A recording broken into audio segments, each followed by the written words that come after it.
In October 1917, 70,000 people watched the sun dance in the sky. What they witnessed remains one of the most documented and debated mysteries of the modern age.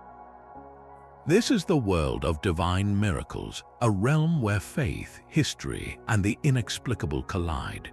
We are about to journey through 35 of the most enchanting and perplexing tales ever told, from ancient biblical wonders to modern medical marvels.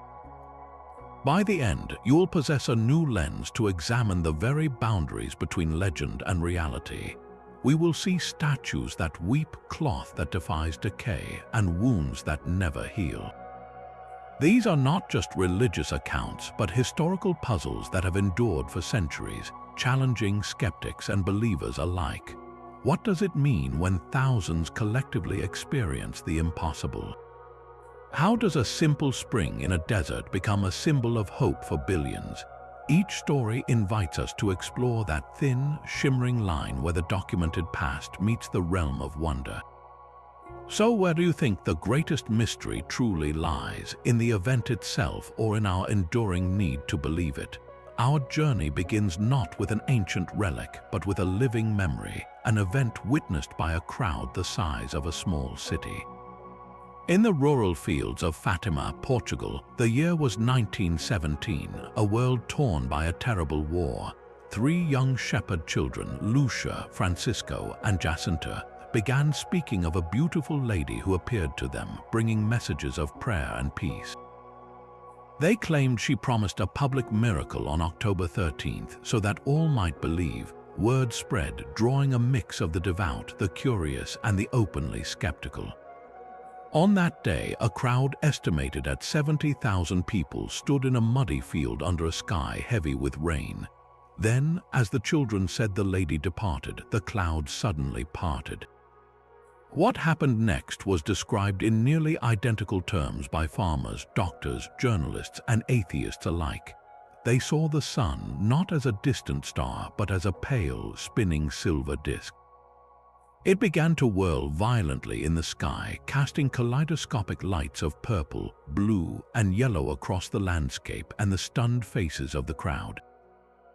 Many reported the sun then seemed to plunge toward the earth in a terrifying zigzag dance before retreating safely back to its place. In that moment, a collective cry of fear and awe rose from the multitude. When it was over, they discovered something just as astonishing. Their rain-soaked clothes and the sodden ground were completely dry. The explanations began almost as quickly as the event ended. Skeptics proposed mass hallucination, a form of collective hypnosis triggered by hours of staring at the sun through thin clouds. Others suggested a rare atmospheric phenomenon, like a sundog or parhelion, magnified by expectation. Yet these theories struggle with the sheer scale and uniformity of the testimony.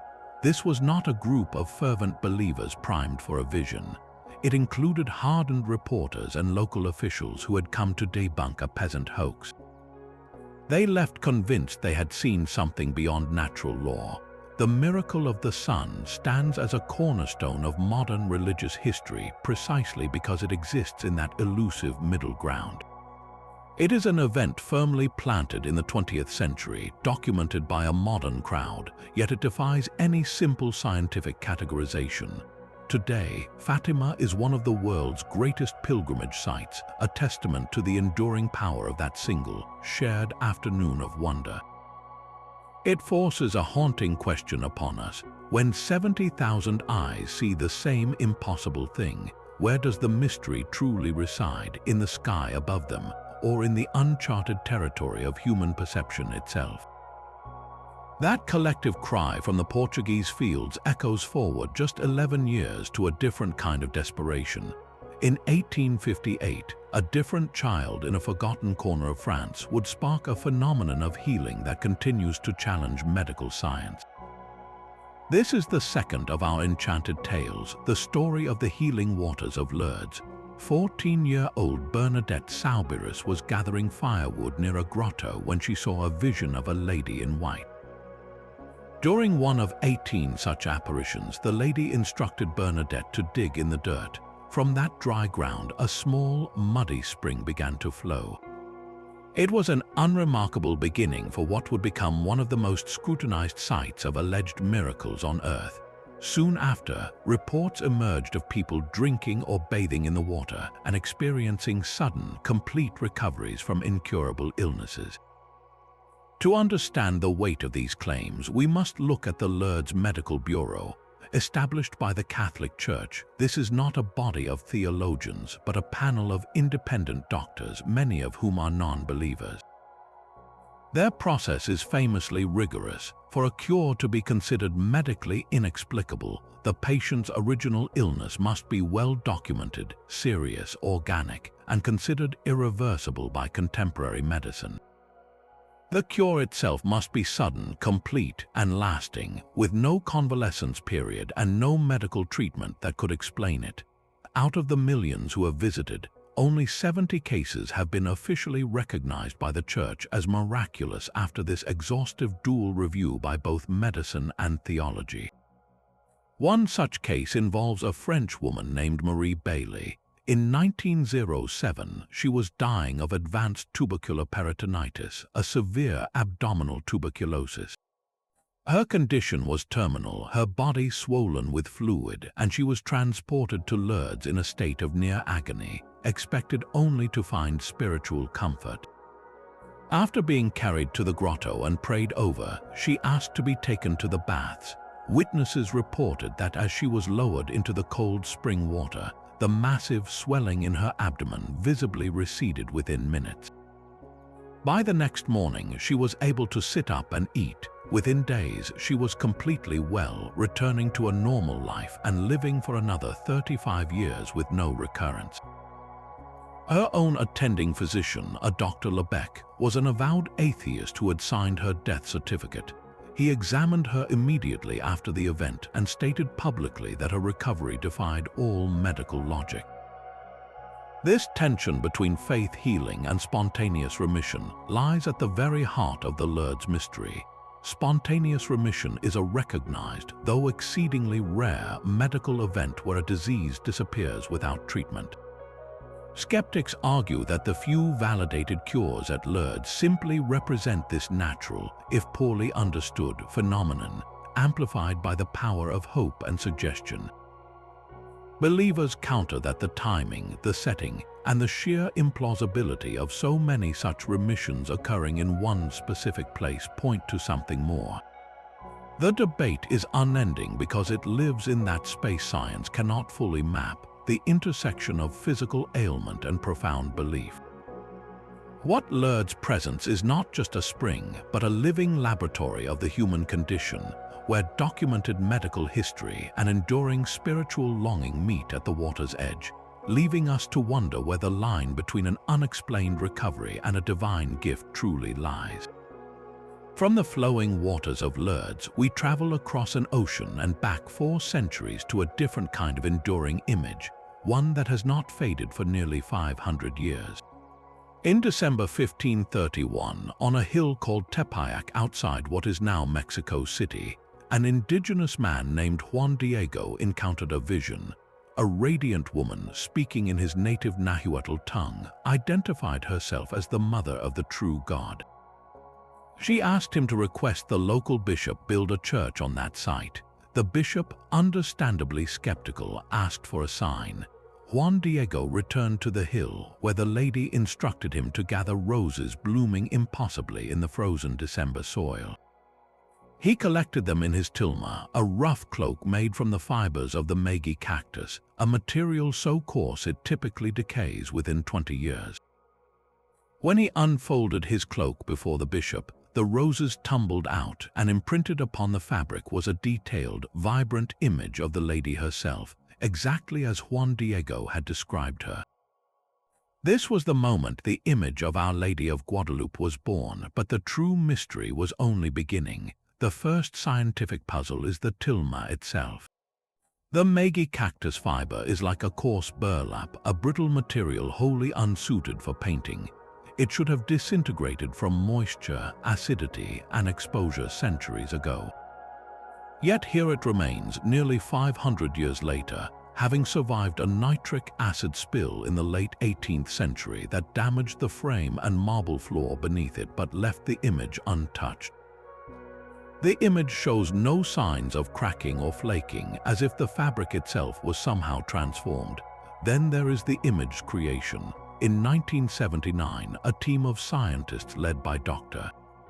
Philip Callahan, a biophysicist and NASA consultant, examined the tilma using infrared photography. They found no undersketch, no brushstrokes, and no evidence of any known animal or mineral-based pigments. The color seems to be suspended in a thin layer over the surface of the fibers, a technique utterly unknown to any artist of the 16th century. The blues in the mantle, for instance, have no known natural or synthetic counterpart from that era. Perhaps the most startling claims involve the Virgin's eyes. In the late 1950s, an ophthalmologist examining high-resolution photographs noted what appeared to be the Perkin-Sanson effect, the triple reflection of an object in a living human eye. He claimed to discern the tiny, distorted figures of a man, consistent with Juan Diego, reflected in the corneas of the image. Later digital analysis has been both championed and contested, but the idea that a crude cactus cloth could hold such microscopic detail only deepens the enigma. Beyond the science lies the historical impact, which was immediate and seismic. The image spoke directly to the indigenous people. Her skin tone was mestizo, her posture mirrored their own revered mother goddess Tonantzin, and the symbols on her cloak were a celestial map they could read. The stars on her mantle corresponded to the constellations in the winter sky of 1531. The flower over her womb, a four-petaled jasmine, was the Nahuatl symbol for the center of the universe.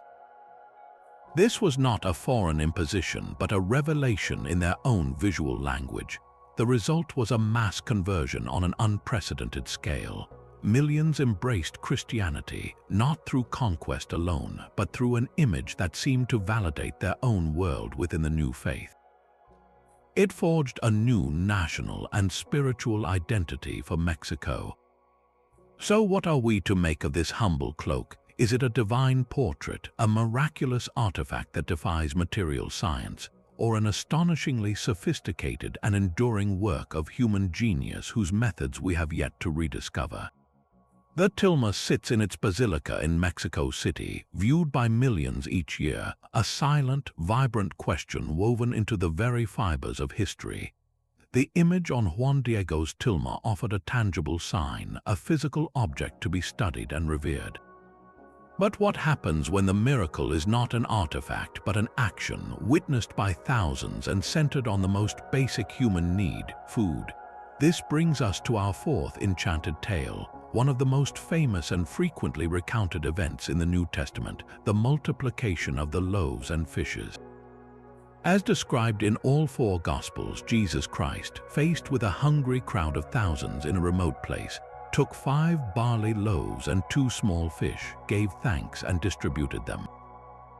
Not only was everyone fed, but 12 full baskets of leftovers were collected afterwards. For centuries, this story has been a cornerstone of faith, a demonstration of divine providence. Yet when we step back and examine it strictly as a reported historical event, it presents a fascinating mass witness mystery. The first compelling detail is its multiple attestation. Matthew, Mark, Luke, and John all include this event, with some Gospels even recording 2 separate but similar incidents. In the world of historical analysis, when multiple independent sources report the same core event, it demands a closer look. The crowds are described as being 5,000 men, plus women and children, suggesting a gathering easily numbering over 10,000 people. This was a massive, spontaneous assembly in a desolate area. So what did they all experience that day? Scholarly perspectives offer a spectrum of interpretations.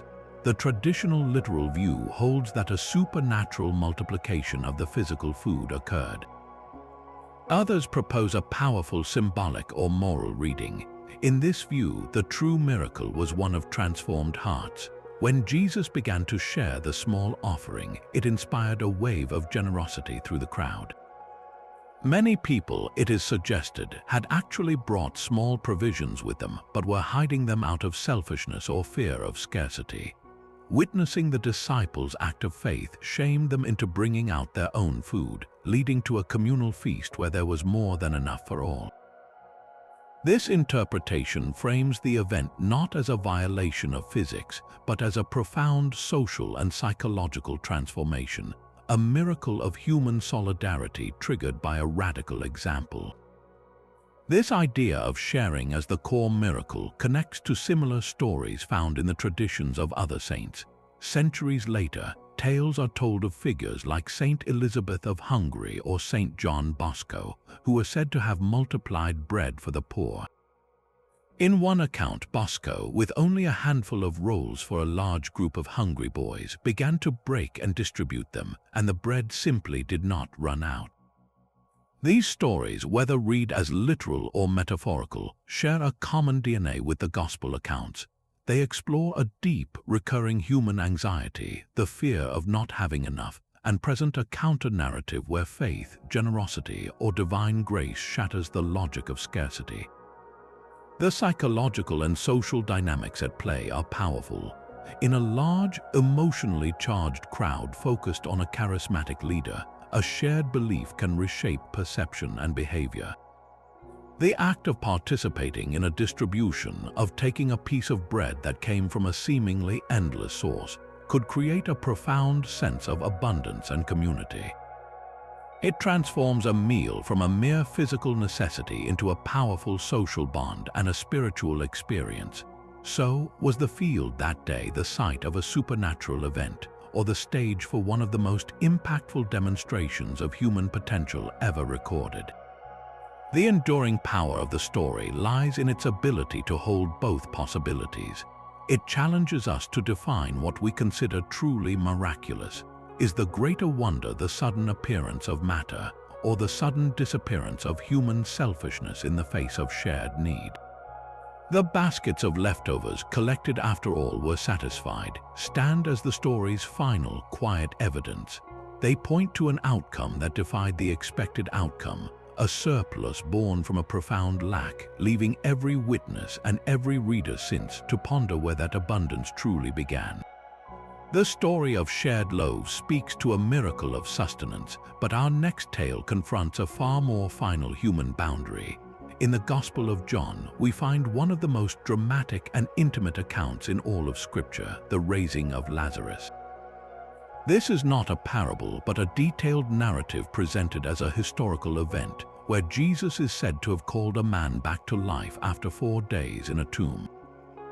For centuries, it has stood as the ultimate symbol of victory over death, yet it also invites a profound historical and medical puzzle. The account is strikingly specific. Lazarus of Bethany, a friend of Jesus, falls ill and dies. By the time Jesus arrives, the body has already been entombed for 4 days, a critical detail in the ancient Jewish understanding of death, as it was believed the soul departed from the body by the 4th day. Martha, Lazarus' sister, even protests when Jesus orders the stone rolled away, stating, "Lord, by this time there will be an odor, for he has been dead 4 days." Jesus calls out in a loud voice, "Lazarus, come out." The bound man emerges, still wrapped in his burial linens. From a literary perspective, scholars using historical critical methods note this story serves as a pivotal climax in John's Gospel. It is the final and greatest of 7 signs performed by Jesus, directly precipitating the authorities' decision to have him executed. The narrative's theological purpose is clear: to illustrate Jesus as the resurrection and the life. But this leaves us with a haunting question. Could such a detailed story have any basis in a real, witnessed event that was later interpreted through a lens of profound faith? To explore this, we must look at the ancient world's understanding of death. The line between life and death was far blurrier before the advent of modern medicine. Conditions like profound comas, catalepsy, or severe drug-induced states could easily mimic death. There are numerous accounts from antiquity and the medieval period of similar resurrections. The ancient Greek historian Herodotus tells of a man named Aristeas who was found dead, only for his body to vanish from a locked room and for him to reappear alive years later. Medieval hagiographies are filled with saints like Saint Francis of Paula, who are said to have restored the dead to life. While these are legends, they point to a recurring theme and a very real possibility: the premature burial of people who are not clinically dead by our modern standards. In the context of Lazarus, could he have fallen into a deep, death-like coma from an illness like meningitis or a severe metabolic disorder? The 4-day interval is fascinating. In such a state, without nourishment or water in a cool, sealed tomb, his vital signs would have been undetectable to any ancient observer. The loud, commanding voice of Jesus echoing into the dark chamber could have served as a powerful auditory stimulus, shocking a comatose brain back into wakefulness. The subsequent struggle of a weakened, confused man to shuffle, bound in cloth, out of the tomb would have been a sight of sheer, terrifying wonder to his grieving family and friends. This medical hypothesis does not diminish the power of the story. It simply shifts the locus of the miracle. The true wonder in this view becomes one of precise timing and profound insight. It would mean Jesus, against all apparent evidence and the mourning of everyone present, perceived a spark of life where others saw only decay. His act then becomes not a reversal of biological death, but a miraculous diagnosis and intervention, pulling a man back from the very brink. Whether read as a literal resurrection or a profound healing of a misdiagnosed death, the story of Lazarus forces us to grapple with the very definition of a miracle. Is it the suspension of natural law, or is it the extraordinary occurrence within natural law, an event so perfectly timed and impactful that it reveals a deeper order to those who witness it? The man who walked out of that tomb became a living question, a testament to the enduring human hope that the final door may not be locked as firmly as we fear. Lazarus emerging from his tomb represents a miracle for one man, but what happens when an entire nation requires a path to freedom through an impossible barrier?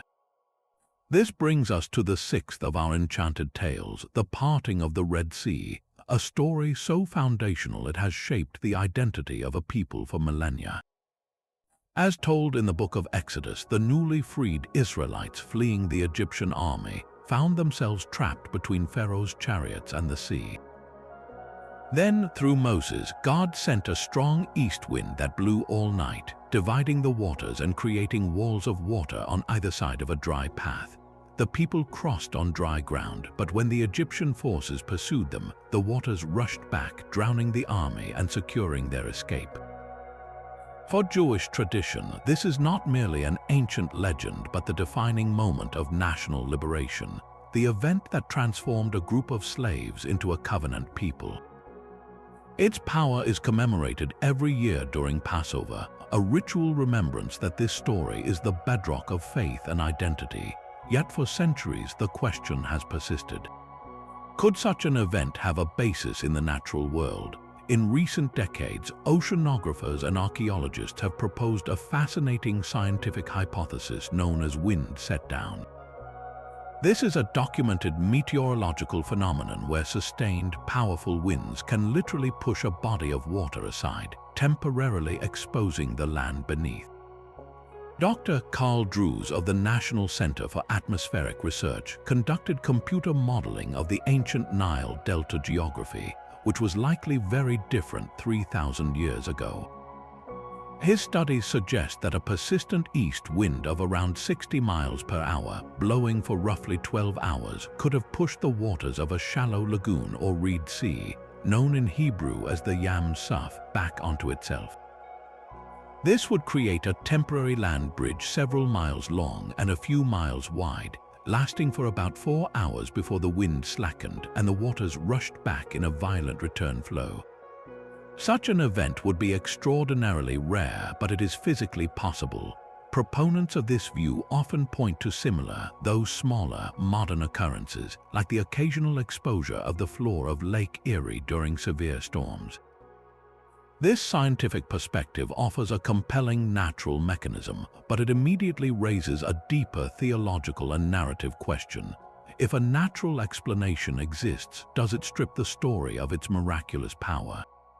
For many believers and scholars, the answer is a resounding no.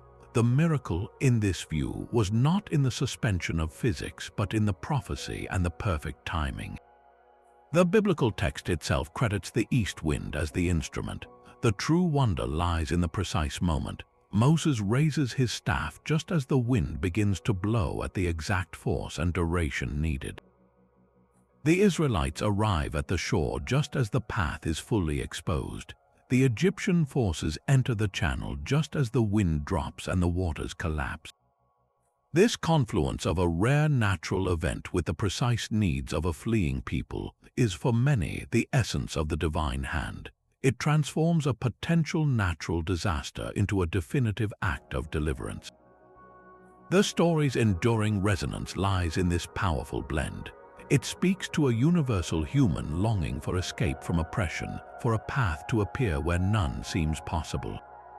Whether one sees a literal supernatural intervention or a profoundly timed natural occurrence interpreted through a lens of faith, the core message remains. It is a story about the moment when history itself seems to bend, when the forces of the world align not by accident but by purpose to create a passage from slavery into freedom. The parted sea stands as an eternal symbol, asking us whether the greatest miracles are those that defy nature or those that use its own hidden rhythms to reveal a deeper story unfolding within our world. That passage from slavery to freedom was secured by a single decisive event. But our next tale presents a mystery that is not a moment, but a silent, enduring object, one that has stared back at centuries of inquiry with an image of profound suffering. In a cathedral in Turin, Italy, lies a 14-foot length of ancient linen known as the Shroud. To the naked eye, it is a faint sepia-toned imprint of a man's front and back, as if a body had been laid upon it. The figure bears all the marks of Roman crucifixion, from the scourge marks on the back to the wound in the side, and the distinctive blood flows from the wrists and feet. For many believers, this is the burial cloth of Jesus Christ, a divine photograph of the resurrection. For skeptics, it is the most brilliant medieval forgery ever created. The debate is a perfect storm of faith, science, and history, and it ignited with white-hot intensity in the late 1980s. In 1988, with the Church's permission, 3 independent laboratories in Oxford, Zurich, and Tucson were given small samples from a corner of the shroud for radiocarbon dating. The results were unanimous and shocking. They dated the linen to between 1260 and 1390, the heart of the medieval period. To much of the world, the case was closed. The shroud was a fake, a creation of a clever, if unknown, artist from the 14th century. But the story did not end there. Almost immediately, a chorus of scientists and historians raised serious objections. They argued the sampled corner was a heavily handled edge, possibly repaired and contaminated over centuries by smoke, water, and the oils from countless hands. They pointed to older evidence, like a 6th century Byzantine coin that seems to depict the shroud's distinctive herringbone weave, or a documented artifact known as the Image of Edessa, referenced as early as the 6th century. The carbon dating, they insisted, dated the contaminants, not the original cloth.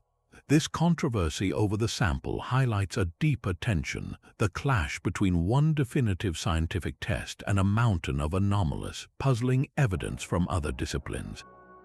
The most baffling puzzle is the image itself. In the 1970s, a team of American scientists, the Shroud of Turin Research Project, was granted direct access.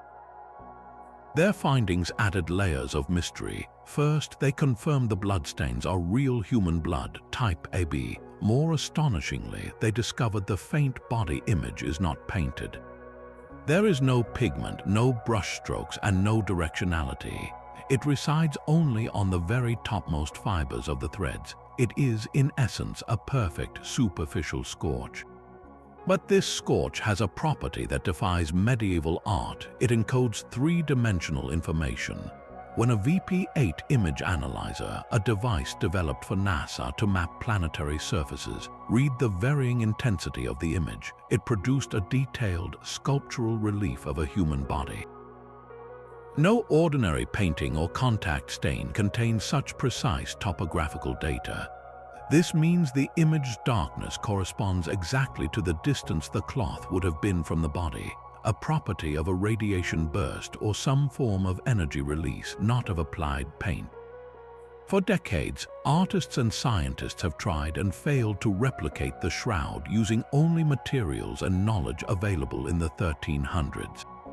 Proposals involving a hot statue, a primitive form of photography using sunlight and chemicals, or a powdered pigment rubbed onto a bas-relief all produce images that lack the shroud's unique microscopic properties, its lack of direction, and its encoded three-dimensional data. The best modern forgeries still fall short, so what are we left with? A medieval carbon date against a host of scientific anomalies that seem to point far earlier. The shroud endures not as a solved case but as a permanent question.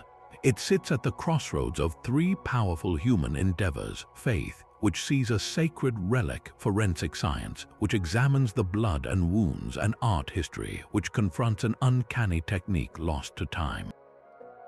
Perhaps its greatest power is its ability to make each viewer a detective, weighing the hard number from a lab against the silent, three-dimensional testimony of the cloth itself, forcing us to wonder if our tools are sharp enough to dissect a mystery woven this tightly into the fabric of belief. The silent testimony of the shroud is a mystery for the ages, but what happens when a miracle is not a single ancient artifact, but a shared, living experience that sweeps through a modern community? In the summer of 1985, in the quiet village of Ballinspittle, County Cork, Ireland, the statue moved. It was a simple, 6-foot concrete statue of the Virgin Mary standing in a roadside grotto, a common sight in the devout Irish countryside. Then one evening, a local woman praying there saw the statue's hands and head shift. Word spread with electric speed, and within days, thousands of pilgrims were flocking to the grotto each night, many leaving convinced they had seen the same thing, the statue rocking gently, its eyes opening or its hands moving in blessing. The atmosphere was charged with a palpable sense of anticipation. This was an Ireland caught between deep Catholic tradition and the creeping pressures of modernity, a place where faith was woven into the landscape but where social change was beginning to stir. For many, the moving statue became a focal point for hope and reassurance in a shifting world. To understand what thousands reported seeing, we must look to the psychology of perception. One key concept is the autokinetic effect. In darkness, when you stare at a single, stationary point of light without any frame of reference, your eyes make tiny, involuntary movements. Your brain, struggling to anchor the image, can interpret these micro-movements as the light itself drifting or swaying. This is why a lone star on a black night can seem to dance. At Ballinspittle, people gathered in the dark, their gaze fixed intently on the pale statue, illuminated only by candlelight or car headlights. The conditions were perfect for this perceptual illusion to take hold. Once a few people whispered they saw movement, the power of mass suggestion amplified the effect.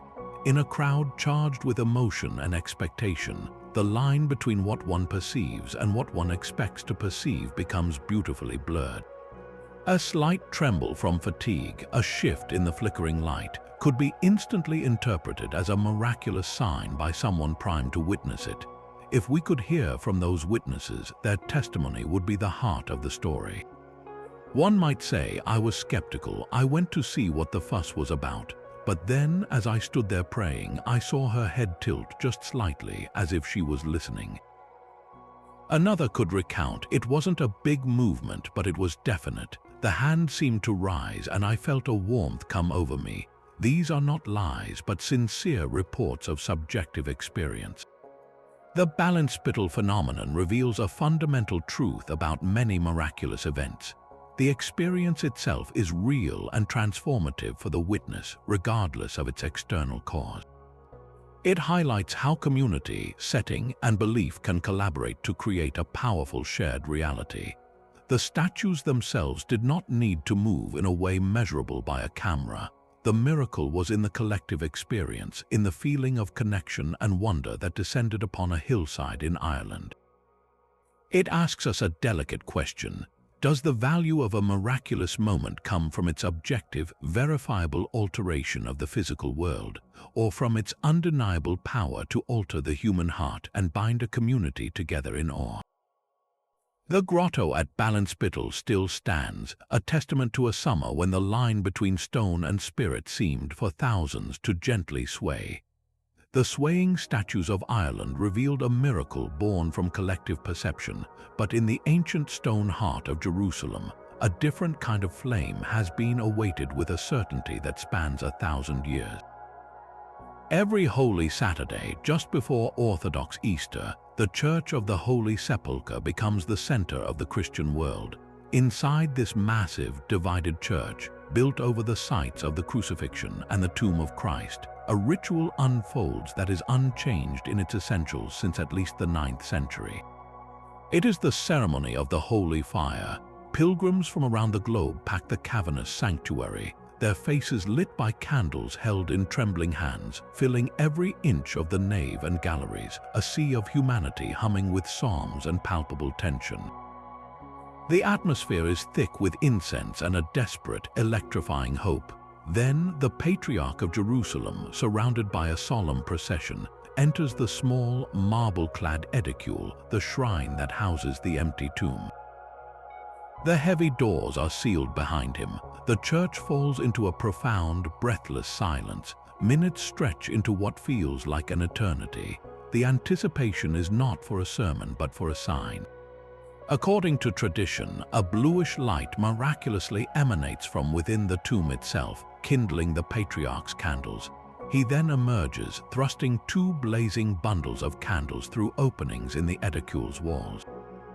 The fire leaps from person to person. A wave of light and cries of Christ is risen, sweeping through the darkness in seconds. But the first flame, the one that comes directly from the tomb, is said to possess a unique property. For the first several minutes, countless pilgrims and monks attest that it is cool to the touch. They wash their faces and hands in it, claiming it does not burn. Videos show worshippers passing the flames over their beards and hair without injury, a display of faith that defies everyday experience. Historical accounts from medieval pilgrims are filled with awe-struck descriptions of this phenomenon. A Russian abbot named Daniel, writing in the early 12th century, described how the lamps above the tomb lit by themselves and how the holy fire descended like lightning. For centuries, this event has been the ultimate proof for the faithful, a tangible annual renewal of the resurrection promise. Skepticism, of course, walks beside faith in these crowded aisles. Critics and historians have long proposed natural explanations. The most common theory involves a chemical preparation. A substance like white phosphorus, which ignites spontaneously when exposed to air, could be concealed within the tomb. The Patriarch could use it to light his candles after the doors are shut. The initial cool burn effect could be explained by a specific mixture of volatile, low-temperature burning chemicals, perhaps involving ether or certain oils, that produce a flame with a lower heat output for a brief period. Others suggest a clever pyrotechnic device, a slow match, or even a hidden supply of conventional fire. The sealed nature of the ceremony makes verification impossible, fueling both devotion and doubt in equal measure. Yet to focus solely on the mechanism is to miss the ritual's immense power. This is not a magic trick performed for an audience. It is a participatory drama of time and belief. For the pilgrims who endure crushing crowds and long journeys, the miracle is not in the chemistry but in the moment. It is in the sudden eruption of light in the darkness, in the collective gasp that shakes the ancient stones, in the tears streaming down faces illuminated by a flame passed from a stranger's candle. The holy fire is a mystery that renews itself each year, a living tradition where the line between divine intervention and human longing becomes as luminous and elusive as the flame itself. It asks us whether a miracle needs to be inexplicable to science to be real, or if its true power lies in its unwavering ability, year after century, to ignite the same profound wonder in the human heart. Fire that burns without heat defies our touch, but a body that endures without decay challenges our deepest understanding of time and flesh. This is the 10th of our enchanted tales, the phenomenon of the incorruptible bodies of saints. In crypts and glass coffins across Europe, the faithful venerate the remarkably preserved remains of holy men and women, some looking as if they merely sleep centuries after their deaths. These are not the deliberate mummies of ancient Egypt, but bodies said to have been spared from corruption by divine favor. The most famous example is perhaps Saint Bernadette Soubirous herself, the visionary of Lourdes. She died in 1879, and when her body was exhumed for canonical recognition in 1909, 30 years later, it was found in a state of extraordinary preservation. Church officials and doctors noted her skin had retained a soft, supple quality, her features were recognizable, and her hands still held the rosary placed there at her burial. Similarly, the body of Saint Catherine Labouré, to whom the miraculous medal was revealed in Paris, was found incorrupt when exhumed in 1933, 56 years after her death. To the devout, this is a powerful supernatural sign, a visible token of a soul's purity and a promise of the resurrection of the body. The Church itself is cautious, never declaring incorruptibility alone as proof of sainthood, but viewing it as a potential corroborating sign worthy of veneration. Science, however, steps into these quiet crypts with a different set of tools. Natural mummification is a well-documented process. It can occur in very dry, arid environments that desiccate tissues, in anaerobic conditions like sealed lead coffins that prevent bacterial growth, or in soils with specific minerals or high acidity that tan and preserve skin. The cold, consistently damp air of a stone crypt would normally accelerate decay, not prevent it. This is where the mystery deepens for specific cases. Examinations of some incorruptibles reveal a lack of the usual embalming practices of their eras. Their preservation often seems to defy the very environment in which they were buried. In some instances, a sweet floral scent known as the odor of sanctity is reported emanating from the bodies, a phenomenon that lacks a clear scientific explanation. The tension here is not a blunt conflict but a delicate dance. For centuries, these relics served as tangible anchors for faith in communities without photography or widespread literacy. To see the face of a beloved saint peaceful and intact was to feel their presence and protection in a visceral way. The theological symbolism is profound, representing the belief that a life wholly dedicated to the divine could leave a mark even on the mortal flesh, a foreshadowing of the glorified body promised in Scripture. Today, the bodies are often encased in wax masks and elaborate garments, both to protect the fragile remains and to present a lifelike appearance to pilgrims. This practice itself becomes part of the layered mystery, blending the natural, the preserved, and the artistic into a single powerful image. So what do we encounter in these silent figures? A miraculous suspension of natural law, or an extraordinary, though natural, preservation that faith interprets as a sign. Perhaps the true wonder lies in the enduring question they pose. They force us to confront the ultimate fate of the physical self and wonder if, in rare instances, the boundary between corruption and permanence can become as thin and mysterious as the veil between this world and the next. The silent, incorruptible body of a saint speaks through its very stillness, but what happens when sacred art breaks its own silence? Across the globe, from humble home altars to grand cathedrals, there are persistent reports of icons and statues that weep. These are not the quiet tears of a painted face, but physical liquids, oils, rose-scented water, or even what appears to be blood, seeping from the eyes of wood, plaster, and canvas. One of the most documented modern cases began in 1953 in a simple apartment in Syracuse, Sicily. A newlywed named Antonina Giusto was suffering from a difficult pregnancy, plagued by convulsions and temporary blindness. To comfort her, her husband had hung a plaster plaque of the Immaculate Heart of Mary above their bed. On the morning of August 29th, Antonina looked up and saw the Madonna shedding thick, human-like tears. The weeping continued for 4 days, witnessed by crowds that gathered in the tiny home, including the local bishop who ordered the plaque removed for examination. Scientific analysis confirmed the tears were real, composed of a liquid consistent with human tears, but the source of the moisture remained a complete mystery. The plaque was dry, unbroken, and showed no internal reservoirs. The church, after a cautious investigation, declared the event worthy of belief, and the Weeping Madonna of Syracuse became a major pilgrimage site, a symbol of maternal compassion in a post-war world hungry for hope. To understand such phenomena, we must look at the two primary lenses through which they are viewed, the natural and the human. On one hand, physics and chemistry offer several plausible explanations. Condensation is a frequent suspect. In a humid environment with temperature fluctuations between a cold wall and warm, breath-filled air, moisture can condense on a painted surface and accumulate at the lowest point, often the eyes mimicking tears. Capillary action, where a liquid is drawn through microscopic cracks in porous material like plaster or wood from a hidden source of dampness, could also produce a slow, steady seepage. Then there is the undeniable possibility of human intervention, whether for profit, attention, or a misguided form of piety. History is littered with exposed frauds where statues were rigged with hidden tubes and reservoirs of oil or blood.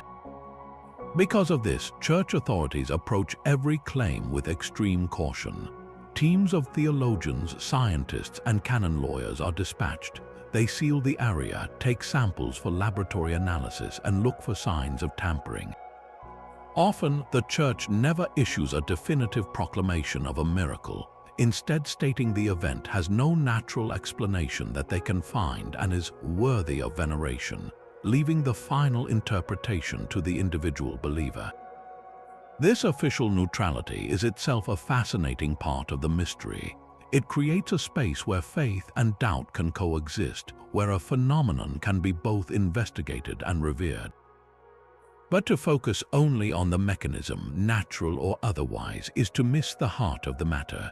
The true power of a weeping icon lies in its emotional impact. For the community that gathers around it, the tears are a direct, visceral communication. They are seen as a sign of empathy for human suffering, a warning, or a call to prayer. In a world that can feel impersonal and silent, the idea that the divine might express itself through something as fundamentally human as a tear is profoundly comforting. It transforms an object of devotion into a subject of relationship.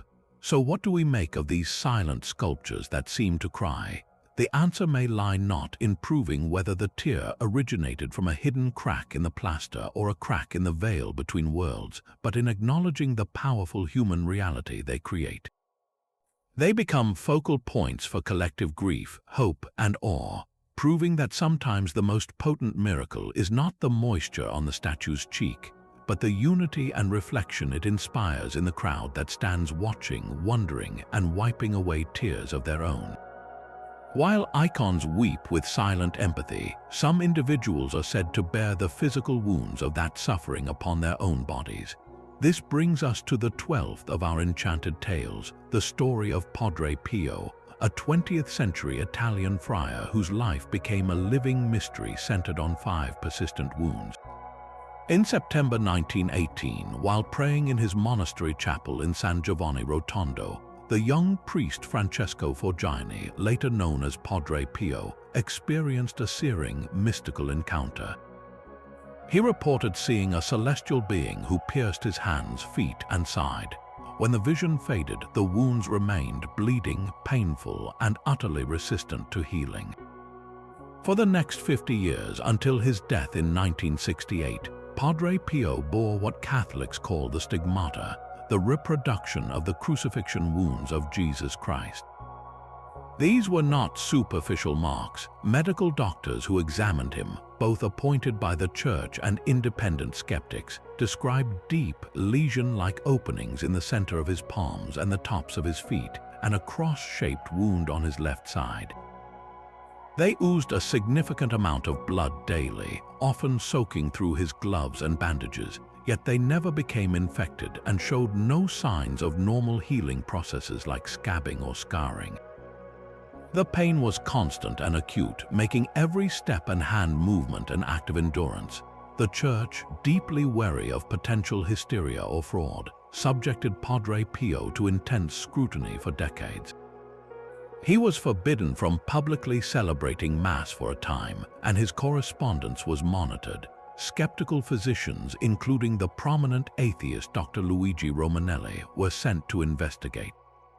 Romanelli conducted multiple examinations and could find no natural cause. He noted the wounds appeared to be formed from the inside out, as if subcutaneous tissue had broken through the skin, and they emitted a persistent, sweet fragrance unrelated to any antiseptic. Despite his personal disbelief, Romanelli stated the stigmata defied medical explanation. This tension between faith and science finds a fascinating parallel in the field of psychosomatic medicine. From a psychological perspective, stigmata are often studied as a potent example of the mind's power over the body, a condition known as psychogenic symptomatology. The theory suggests that through intense, prolonged meditation on the Passion of Christ, the scenes of the scourging, the crowning with thorns, the crucifixion, a person of profound empathy and suggestibility could subconsciously manifest physical correlates of that focused trauma. The body, in a sense, mirrors the preoccupations of the mind. Padre Pio was known for his extreme asceticism and hours of deep contemplative prayer, a lifestyle that could create a powerful psychosomatic pathway. Historical records show other saints, like Saint Francis of Assisi, the first documented stigmatic, exhibited similar wounds after visions, linking the phenomenon to states of ecstatic identification. Yet, the mystery of Padre Pio's case deepens with peculiar details that challenge a purely psychological model. The volume of blood loss sustained over 5 decades would be medically unsustainable without leading to severe anemia or death, yet he maintained his strength. The absence of infection in open wounds in an era before modern antibiotics is perplexing. Furthermore, witnesses, including doctors, reported that the blood from his wounds had the distinct, sweet scent of perfume or flowers, a detail echoed in accounts of other mystics and lacking a clear scientific basis. Padre Pio's life forces us to sit with an uncomfortable but profound question. Where does intense spiritual empathy end and physical miracle begin? His stigmata were not a static sign but a continuous, painful participation in a story 2,000 years old. They represent the ultimate embodiment of a belief where faith is not just thought or felt, but is written directly onto the flesh, a daily, bleeding testament to a mystery that resides at the furthest frontier where consciousness, devotion, and the body's malleable reality meet. Padre Pio's wounds were a personal testament written in blood, but the miracles that safeguard an entire harvest speak to a different, collective kind of providence. Across the farmlands of Central and Northern Europe for centuries, an old saying guided the hands of those who worked the soil: beware the frost of the ice saints. This refers to the feast days of Saint Mamertus, Saint Pancras, and Saint Servatius, celebrated on May 11th, 12th, and 13th. Tradition held that these days, nestled in the heart of spring, would reliably bring a final, sharp frost, a last gasp of winter that could devastate young, vulnerable crops if planted too soon. Farmers would anxiously watch the sky as these dates approached, delaying their sowing until the saints had passed, trusting in this pattern as a kind of celestial warning. This was not a single, spectacular event, but a cyclical, anticipated miracle woven directly into the rhythm of survival. To understand its power, we must step into a world before satellite forecasts and meteorological models. For pre-scientific agrarian societies, the climate was not a system of pressure fronts and jet streams. It was a capricious force, a dialogue with the divine. A late frost was not bad luck. It could be a punishment, a test, or a message. The consistent observation of cold around these specific May dates presented a puzzle. Why would the world grow warm, only to turn cold again at this fixed point? The human mind seeks patterns and agency, so an explanation emerged that married observable fact with spiritual narrative. The frosts were attributed to these three saints not as a malicious act, but as a protective, if severe, rite of passage. By marking this dangerous period with their names, the community transformed a random climatic hazard into a scheduled, understandable event.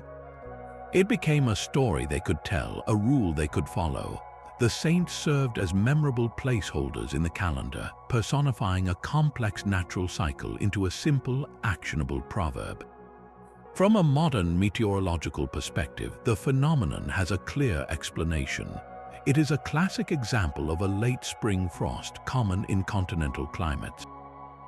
As the landmass warms in May, it can sometimes pull down a final surge of cold polar air before the stable summer patterns set in. The timing around mid-May is statistically frequent enough to be noticed and remembered, while the warm years without frost would be less remarkable, a cognitive bias that reinforces the legend. The miracle, then, was not in the frost itself, but in the accurate, long-term observation and the ingenious way a community codified that knowledge. By sanctifying the dates, they ensured the warning was passed down through generations with the authority of divine law, not just folk wisdom. It embedded a critical piece of survival data into the very fabric of their faith and culture. This tale of the ice saints reveals a fundamental truth about how humanity has always grappled with the natural world. When faced with patterns beyond control, we often weave them into our myths, attributing them to the will of saints, spirits, or gods. This process does not diminish the observation, it preserves it. It transforms a frightening uncertainty into a shared story with a clear moral. Do not plant until the ice saints have had their say. In doing so, it highlights a different kind of enchantment, one where the miracle lies not in suspending nature's law, but in the human genius to find meaning, memory, and a measure of safety within its relentless cycles.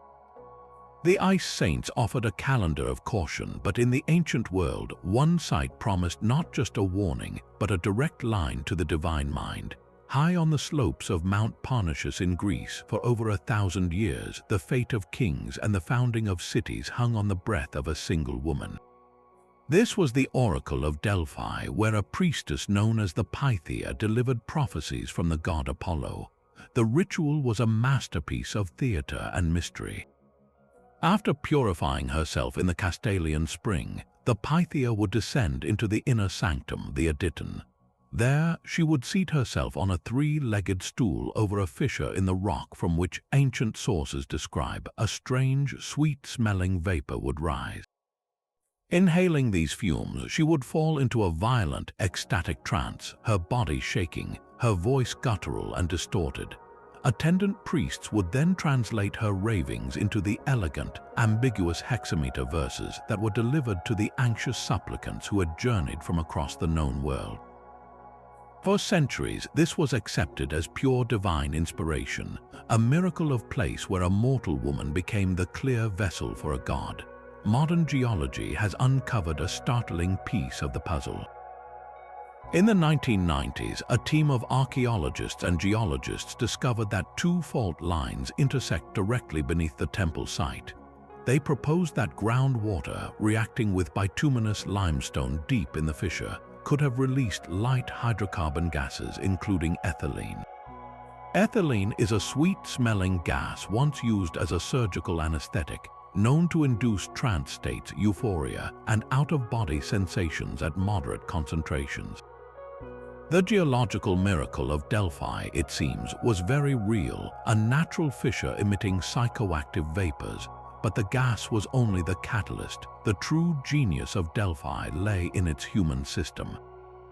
The prophecies were famously ambiguous masterpieces of poetic double meaning. When the fabulously wealthy King Croesus of Lydia asked if he should wage war on the Persian Empire, the oracle told him that if he attacked, he would destroy a great empire. Interpreting this as a promise of victory, Croesus attacked and was decisively defeated. The great empire he destroyed was, of course, his own. In hindsight, the prophecy was perfectly accurate, a cruel trick of language that protected the oracle's infallibility. This was no accident. The priests of Delphi were not mere translators, they were brilliant political analysts. They gathered intelligence from the endless stream of powerful visitors and had a deep understanding of Mediterranean politics, economics, and military trends.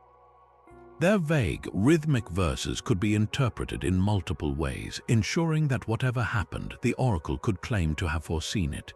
The miracle of Delphi, therefore, was a triple alchemy. It began with the geological luck of the intoxicating fissure, a natural wonder that provided the physical proof of divine presence.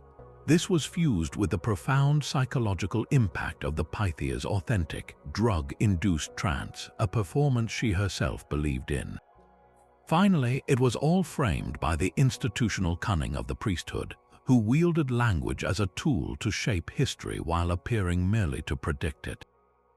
For over a millennium, this blend made Delphi the most trusted source of guidance in the ancient world, a place where the earth itself seemed to speak through a trembling woman, proving that the most enduring miracles are often those where nature and human ingenuity become indistinguishable from the divine. The Pythia's trance was a mystery of earth and mind, but in the Hindu epic the Ramayana, a miracle is one of pure, impossible weightlessness. As the great war against the demon king Ravana rages, Rama's brother Lakshmana lies mortally wounded. Only a rare Himalayan herb, the Sanjivani, can save him. The mighty monkey god Hanuman, a devoted servant of Rama, leaps to the mountains to retrieve it. But in his haste, he cannot identify the specific plant. His solution is one of mythic scale. He wrenches the entire mountain containing the herb from the earth and carries it flying across the subcontinent, delivering it in time to heal the hero. This image of a mountain soaring through the sky is a cornerstone of Hindu devotion, a testament to the power of faith and service. Yet in the coastal temple town of Rameswaram in Tamil Nadu, this airborne mountain touches down in a very tangible way. Within the Ramanatha Swami temple, one of the holiest sites in India, priests show devotees a small, dark grey stone. They place it in a vessel of water, and to the astonishment of onlookers, it does not sink. It bobs and floats. This, they explain, is a piece of the very mountain that Hanuman carried, a fragment imbued with such divine grace that it defies the law that governs all other stone. The demonstration is powerful and direct, a physical echo of an ancient poetic truth. To understand what visitors are truly seeing, we turn from theology to geology. The floating stone is almost certainly a piece of pumice. This is a volcanic rock formed when superheated, highly pressurized rock is violently ejected from a volcano. The rapid cooling and depressurization trap countless tiny gas bubbles within it, creating a frothy, glassy foam that is famously lightweight. Pumice can indeed float on water for extended periods, sometimes even years, until the porous spaces slowly fill and it eventually sinks. Other low-density rocks, like certain types of vesicular basalt, could also exhibit this property. The scientific explanation is clear, but it leads to a far more fascinating historical and cultural question. How did this natural curiosity become enshrined as a sacred relic of a specific epic event? The answer lies in the human impulse to make sense of the wondrous. Ancient observers along the coast finding stones that floated would have been astounded. In a world where every heavy object sank, this was a blatant contradiction. Such a remarkable anomaly demanded a remarkable story. It fit perfectly into the existing, beloved narrative of Hanuman's heroic flight. The floating stone became not just an oddity of nature, but a divine signature, a piece of evidence left behind from a time when gods walked the earth and mountains took to the wing. This process is not deception, but a profound form of meaning-making. The temple does not hide the stone's properties, it celebrates them as proof of the story. The miracle, therefore, exists on two levels. On one level is the enduring devotional truth, the symbol of unwavering faith that can move mountains quite literally. On the other is the ancient act of observation, where our ancestors encountered a natural mystery, and with the tools they had, wove it into their deepest cultural and spiritual tapestries to explain its magic. The stone floating in the temple water is a bridge between those two worlds, asking us not to choose between science and myth, but to see how one can beautifully illuminate the other. A stone that floats defies our expectations of weight, but what power can a fragment of bone or ash hold across 25 centuries? The 16th of our Enchanted tales takes us into the heart of Buddhist devotion, to the veneration of relics believed to be the physical remains of the Buddha himself. After his passing or parinirvana around the 5th century before the Common Era, his body was cremated. According to the ancient Mahaparinibbana Sutta, his ashes were divided among 8 ruling clans, each building a burial mound or stupa to enshrine their portion. But the texts describe something more than a simple distribution. They tell of the relics themselves performing miracles, emitting radiant light, multiplying, or even dividing themselves further to satisfy the devotion of all who sought them. This was not a single event, but the beginning of a living tradition where the physical became a bridge to the transcendent. For millions of Buddhists, these relics are not mere memorials. They are considered to be infused with the Buddha's enlightened qualities, a seed of awakening planted in the material world. The true miracle lies in their unbroken chain of reverence, a tangible thread connecting the modern practitioner directly to the historical Shakyamuni.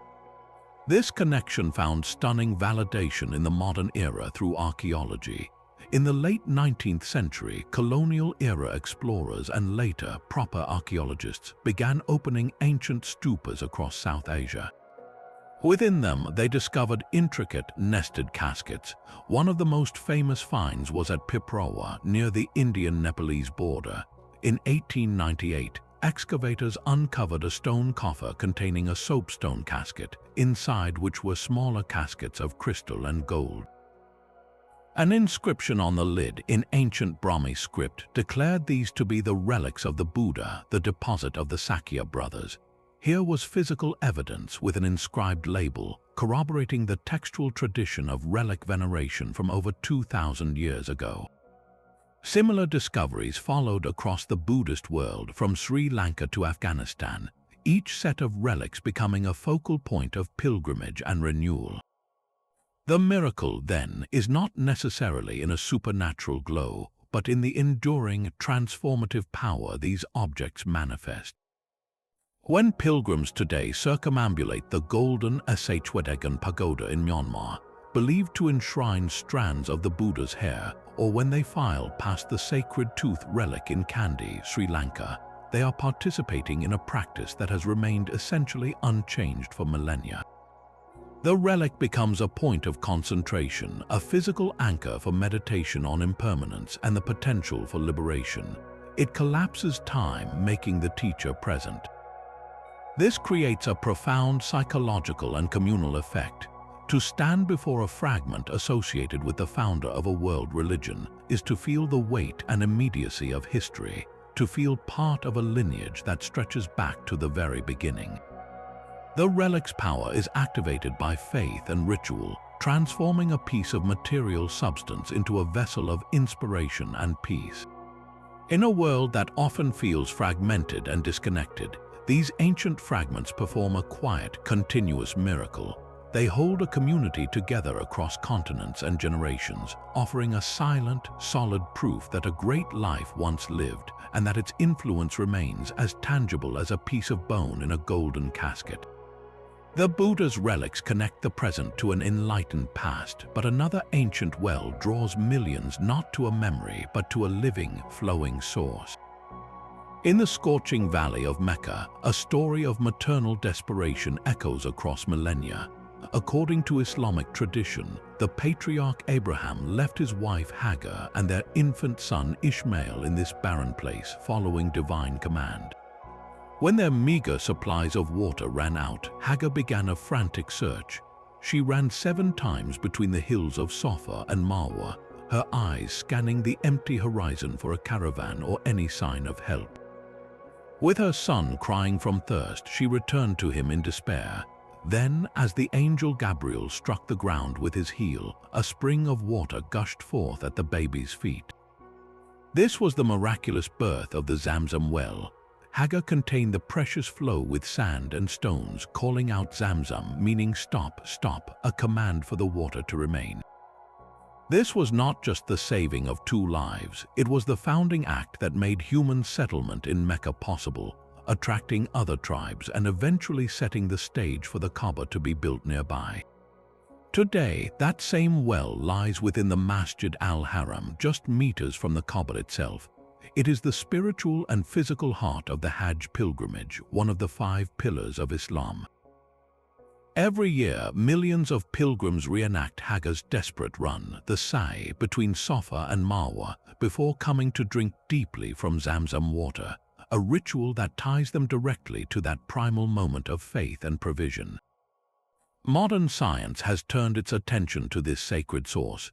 Geological surveys indicate the well taps into a deep, ancient aquifer, replenished by rainwater from the surrounding mountains. Studies of its mineral composition show it has a unique profile, with higher levels of calcium, magnesium, and fluoride than typical groundwater, which may contribute to its distinct, slightly sweet taste.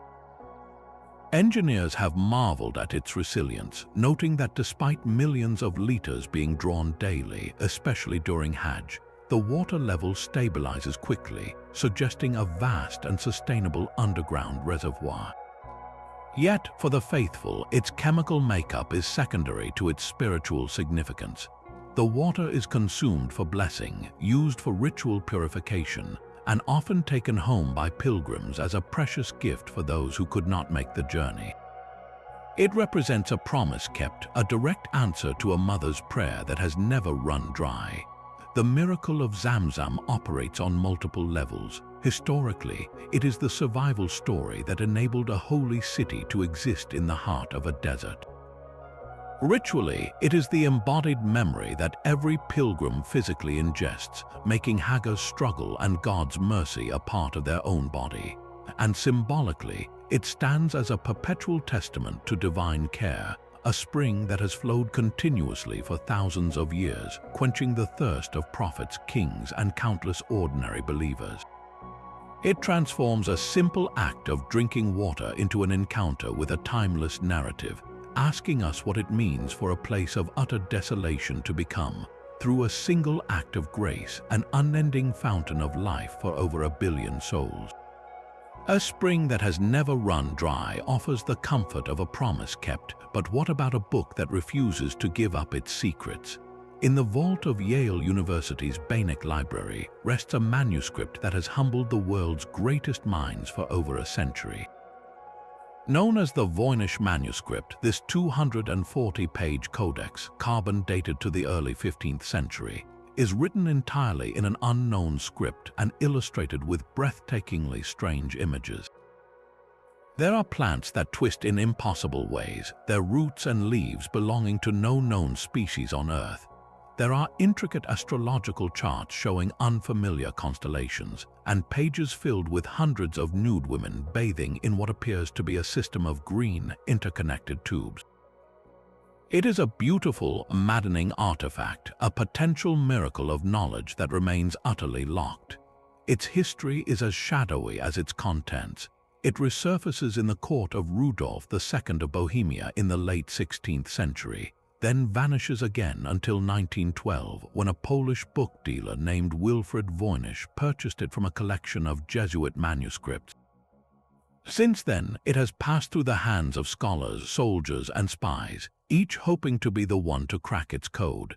The very best modern cryptographers have failed, including teams from the United States National Security Agency who, after the Second World War, applied methods used to break enemy ciphers and came up empty. In recent years, even artificial intelligence has been tasked with finding patterns, yet the text resists all classification. It is not a simple substitution cipher, nor does it match the statistical profile of any known human language, encoded or otherwise. This relentless defiance is the core of its mystery. Theories about its origin span the spectrum from the pragmatic to the fantastical. Some argue it is an elaborate, meaningless hoax from the Renaissance, crafted to defraud a wealthy patron like Rudolph who was obsessed with the occult. Yet the cost and consistency of such a laborious, beautifully illustrated fraud using expensive parchment and inks seems excessive for a mere trick. Others propose it is written in a constructed language or in a highly abbreviated form of a known tongue like Latin, meant only for a tiny circle of initiates. The most compelling theory suggests it is a pharmacopoeia, a book of herbal medicine, but for plants either so fantastically stylized or so completely extinct that we cannot recognize them. This leads to the most speculative idea of all, that it documents an alien biology or a lost earthly ecology, a snapshot of knowledge from a world that has vanished. The Voynich manuscript represents a different kind of miracle entirely, the miracle of the unexplained. It is not a divine sign pointing toward a god, but a human-made object that points directly to the limits of human understanding. In a world where we can decode genomes and transmit data across the solar system, this book from 600 years ago sits in serene silence, a testament to the fact that some puzzles are not meant to be solved, only pondered. It asks us whether the greatest wonder lies in receiving an answer or in being perpetually captivated by a beautiful, unanswerable question. A silent book guards its secrets, but in the warm, humid air of a modern Orthodox chapel, a different kind of mystery announces itself with a scent. Within the Eastern Orthodox tradition, there exists a phenomenon as tangible as it is ethereal, the myrrh-streaming icon. These are not paintings that weep water, but sacred images that exude a fragrant, oily substance known as myrrh, often in such quantities that it must be collected in cotton balls or small vials. The aroma is unmistakable, a complex blend of floral sweetness and deep, resinous spice, nothing like the mineral smell of water or the metallic scent of blood. One of the most renowned contemporary examples resides not in an ancient monastery, but on the island of Oahu, Hawaii. The Ivron myrrh-streaming icon of the Mother of God, a simple paper reproduction of a famous Athonite icon, began streaming myrrh in 1997 in the home of a local parishioner. The flow was not a one-time event, but a continuous, gentle exudation that soaked the paper and the protective glass covering it, defying any obvious source. To understand why this is so significant, we must know what myrrh is. In the ancient world, myrrh was a precious resin, more valuable than gold, used to anoint kings, consecrate priests, and prepare bodies for burial. In the Christian narrative, it was one of the gifts brought to the infant Jesus by the Magi, and it was offered to him mixed with wine on the cross. Therefore, when an icon streams myrrh, it is not seen as a sign of sorrow, but of blessing and sanctification. The fragrant oil is understood as a tangible manifestation of God's grace, a divine anointing that flows from the heavenly prototype through its earthly image. For the faithful, it is a direct sensory experience of the holy, a sign that the spiritual reality depicted is actively present and pouring forth its blessing upon the world. The physical mystery is profound. Scientific examinations of the liquid from various myrrh-streaming icons have identified complex organic compounds, but the source remains elusive. The icons are often simple prints on paper or wood, with no internal reservoirs, no pipes, and no porous medium that could explain a sustained, fragrant flow. In some cases, the myrrh appears to come directly through the protective glass or metal covering the image. The volume can be staggering, with reports of cups of oil collected over time from a single, flat surface. Skeptics naturally look for natural explanations, such as condensation of volatile oils from the environment or deliberate application. But the consistency, the specific fragrance, and the often inexplicable point of origin challenge these theories. The deeper miracle, however, lies in the effect. Pilgrims who visit these icons often anoint themselves with the myrrh, receiving it as a spiritual medicine. The scent becomes a permanent memory, a sensory bookmark in their life of faith. It transforms the icon from a static object of veneration into a living source, a place where the boundary between the material and spiritual world seems to grow thin and fragrant. In a world saturated with artificial scents, the sudden, unexpected aroma of holy myrrh in a simple chapel carries a weight that transcends analysis. It asks a quiet, persistent question: can grace have a scent? And if so, what does it mean when that scent pools, undeniable and sweet, on the surface of a painted face? That sweet, holy fragrance speaks of a present blessing, but humanity has always strained its ears to hear the future. The 20th of our enchanted tales belongs not to a saint or a statue, but to a 16th century French apothecary whose book of cryptic verses has become a modern oracle for every crisis. Michel de Nostradame, known to the world as Nostradamus, published his book Les Prophéties in 1555, a collection of nearly 1,000 four-line poems or quatrains written in a mélange of French, Latin, Greek, and Italian. He claimed they contained visions of the future stretching to the year 3797. His method was as mysterious as his verses, involving late-night sessions of scrying, gazing into a bowl of water set upon a brass tripod to enter a trance state where he said the future unfolded before him. He wrote in a deliberately obscure style, citing a need to avoid persecution from religious authorities, but this very vagueness is the engine of his enduring myth. The miracle attributed to him is one of impossible foresight, a mind that pierced the veil of time.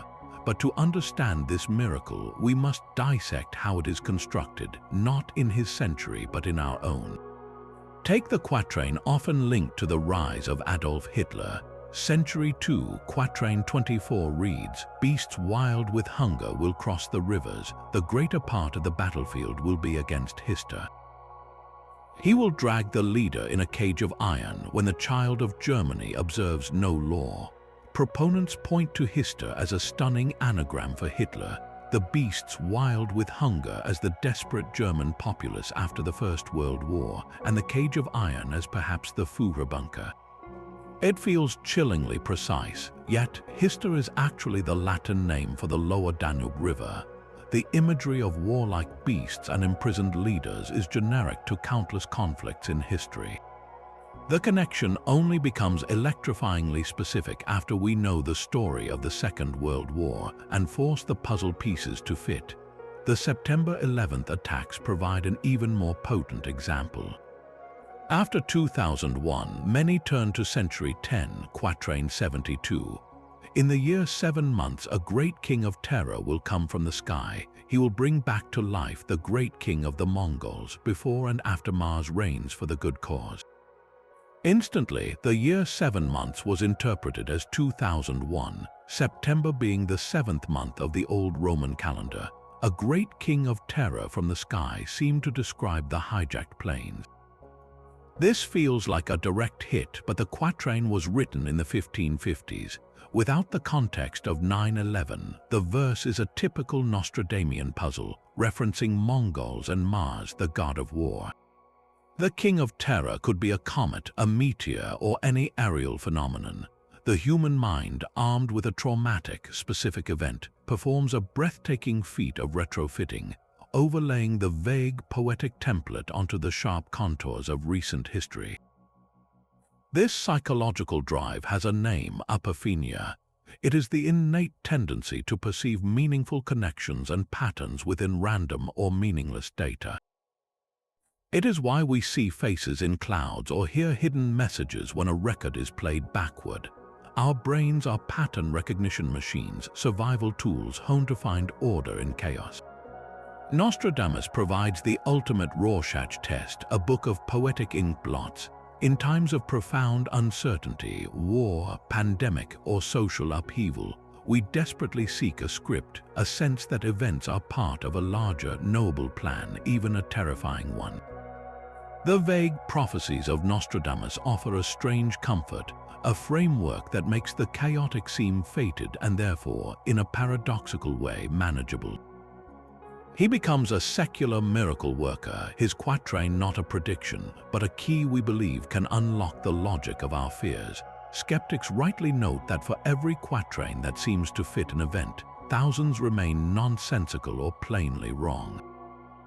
His supporters engage in a constant creative translation, reinterpreting words, bending dates, and ignoring failed forecasts. The miracle of Nostradamus, therefore, is not one of prophecy but of perpetual reinvention. It is a testament to our timeless need for the future to be more than a blank, frightening page, to be instead a text we can pore over, decode, and believe was written long ago just for us. While Nostradamus offers a puzzle of words in the shadow of Mount Vesuvius, a miracle repeats itself with the certainty of a heartbeat. 3 times each year in the Naples Cathedral, the fate of an entire city feels tied to a small, sealed glass vial.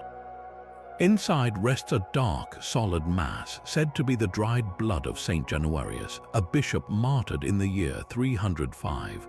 The ritual is ancient, charged with a palpable collective anxiety. The reliquary is brought before the public, and the presiding cardinal lifts it, tilting it again and again as the crowd presses forward, praying, shouting, weeping.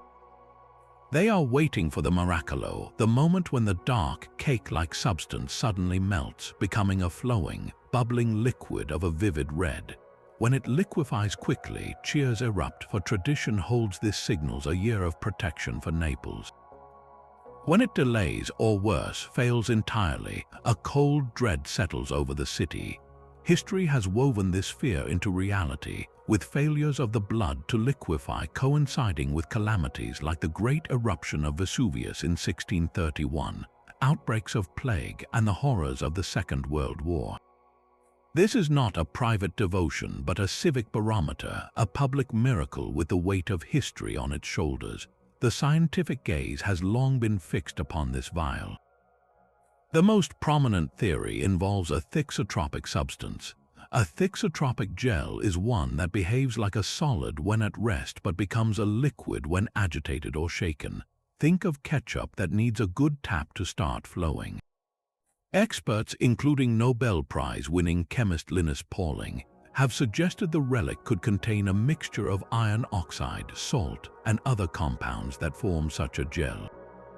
The repeated tilting and handling during the ceremony would provide the necessary mechanical stress to trigger liquefaction.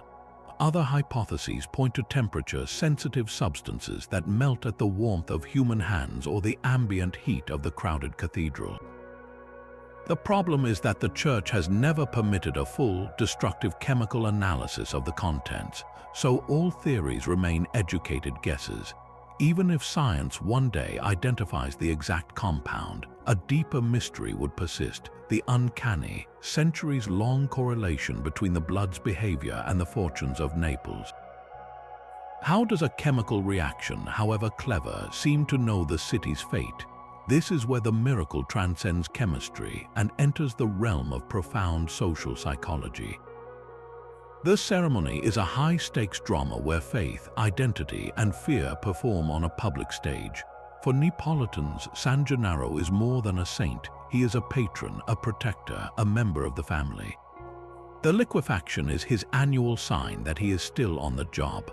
When the blood flows, it is a visceral reassurance, a divine thumbs up that reinforces community cohesion and hope.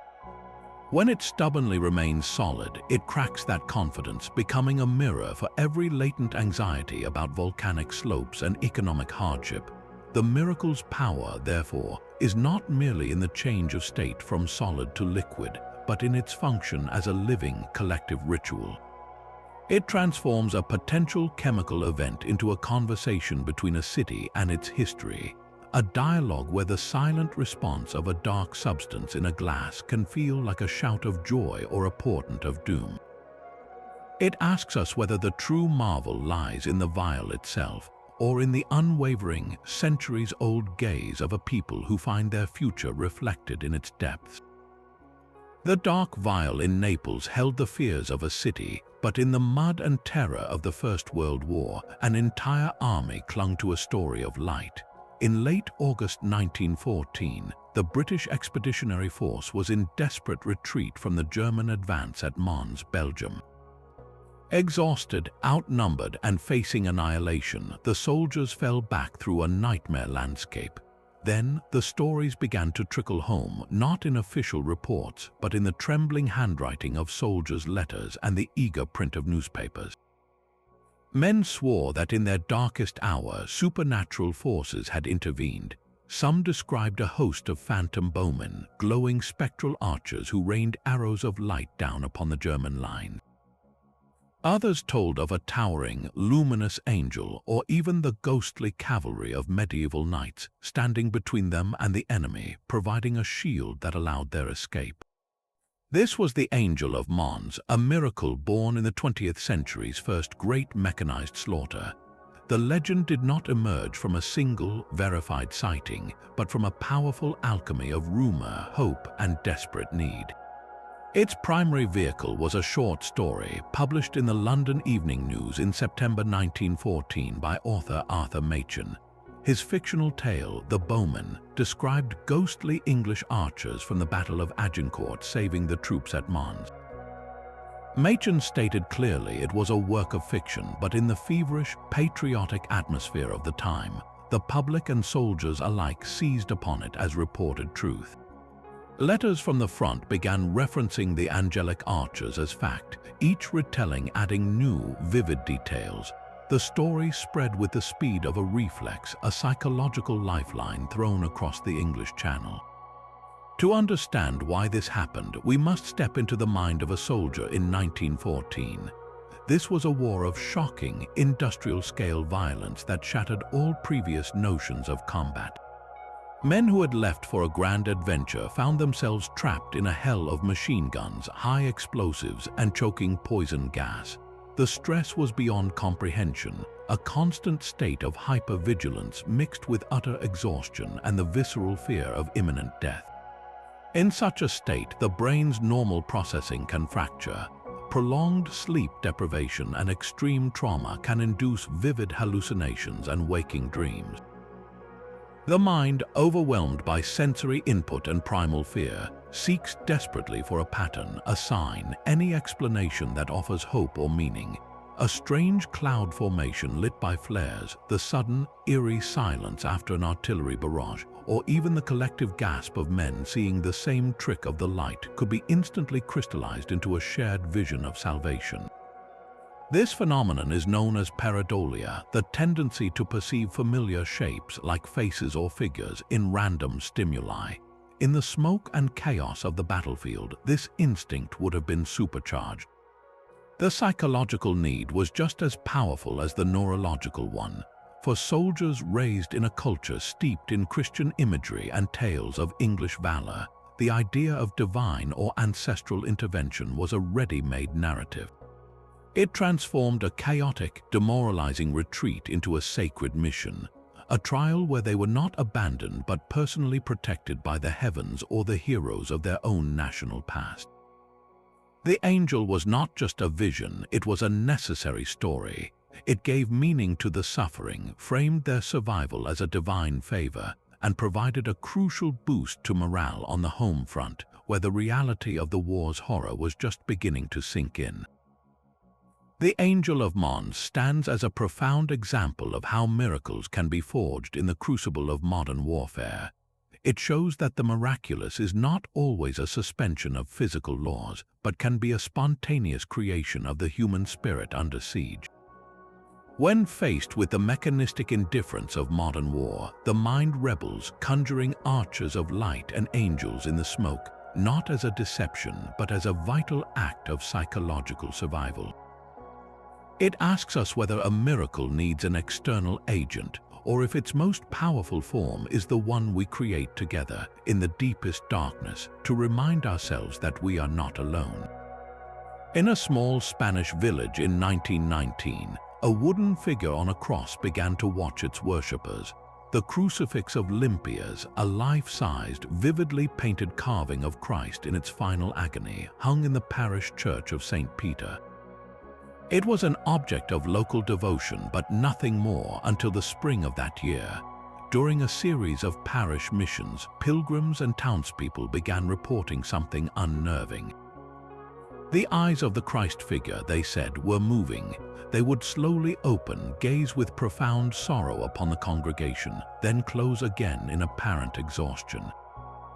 Some witnesses saw beads of sweat or blood form on the brow, or the body itself subtly shift in anguish. Word spread with wildfire speed, and soon the quiet church was inundated.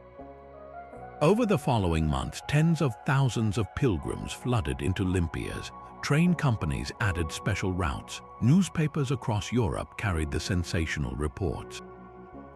The atmosphere inside the church was thick with incense, candle smoke, and a breathless collective anticipation. People would stare for hours, and sooner or later, many would cry out, claiming they had seen the miracle with their own eyes. The local bishop, aware of the frenzy, ordered a formal investigation. Priests and appointed observers were stationed in the church to document the claims. Their reports were cautious but fascinating. They noted that the phenomena were widely and sincerely reported by people from all walks of life, yet they themselves often could not see the movements when specifically looking for them. The church never issued a formal declaration of a supernatural event. Instead, it permitted devotion to continue without endorsing the miracles, a classic stance of prudent neutrality.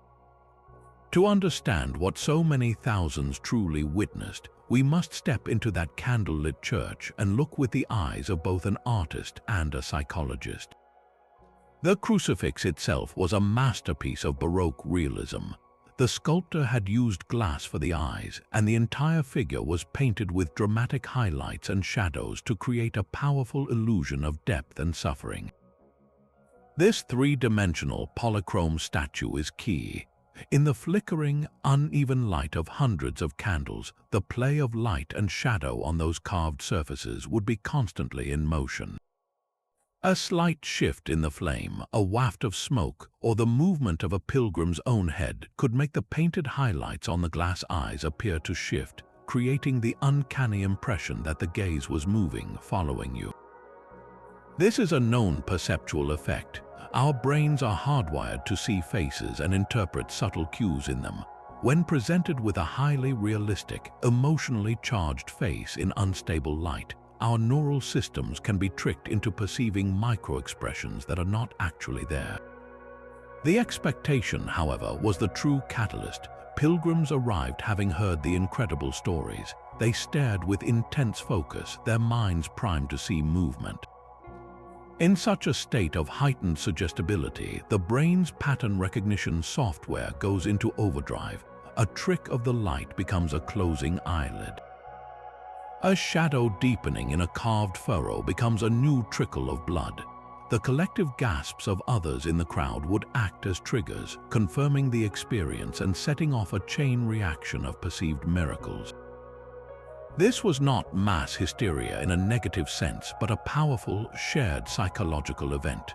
The people of 1919, emerging from the trauma of a world war and a devastating flu pandemic, were living in a world that felt broken and uncertain. The moving crucifix offered a direct, visceral sign that God was not absent, that suffering was seen and shared. The miracle, therefore, happened in the space between the carved wood and the human heart. It asked a profound question about the nature of sacred art itself. Is its highest purpose to be a static object of beauty, or to become a mirror, a focal point that gathers human longing and, under the right conditions of light and belief, reflects back a living response? The silent Christ of Olympias, through its very stillness, revealed how desperately we seek a face in the shadows that will look back at us with understanding.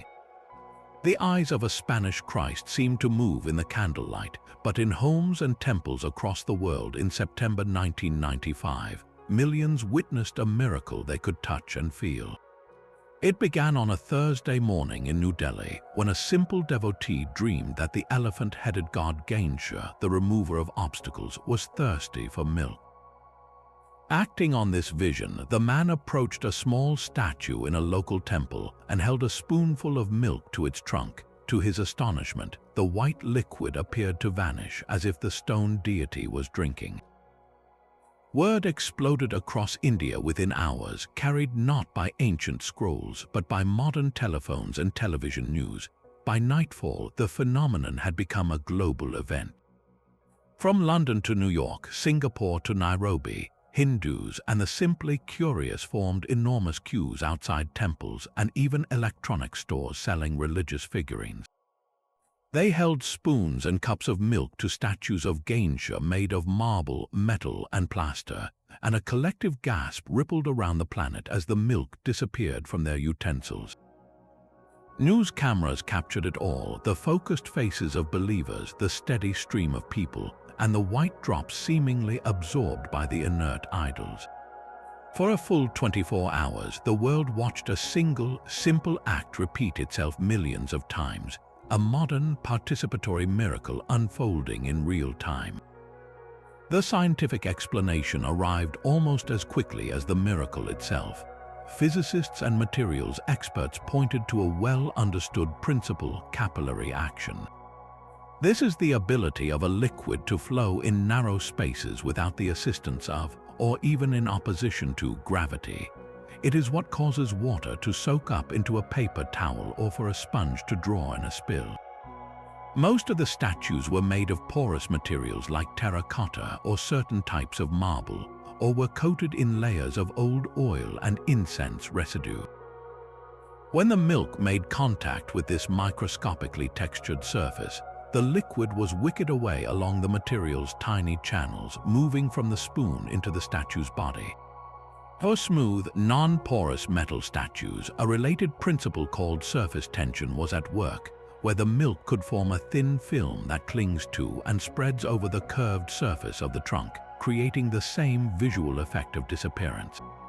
The science was clear, demonstrable, and for many, deeply unsatisfying, because the true heart of the milk miracle was not in the physics but in the profound human need it revealed.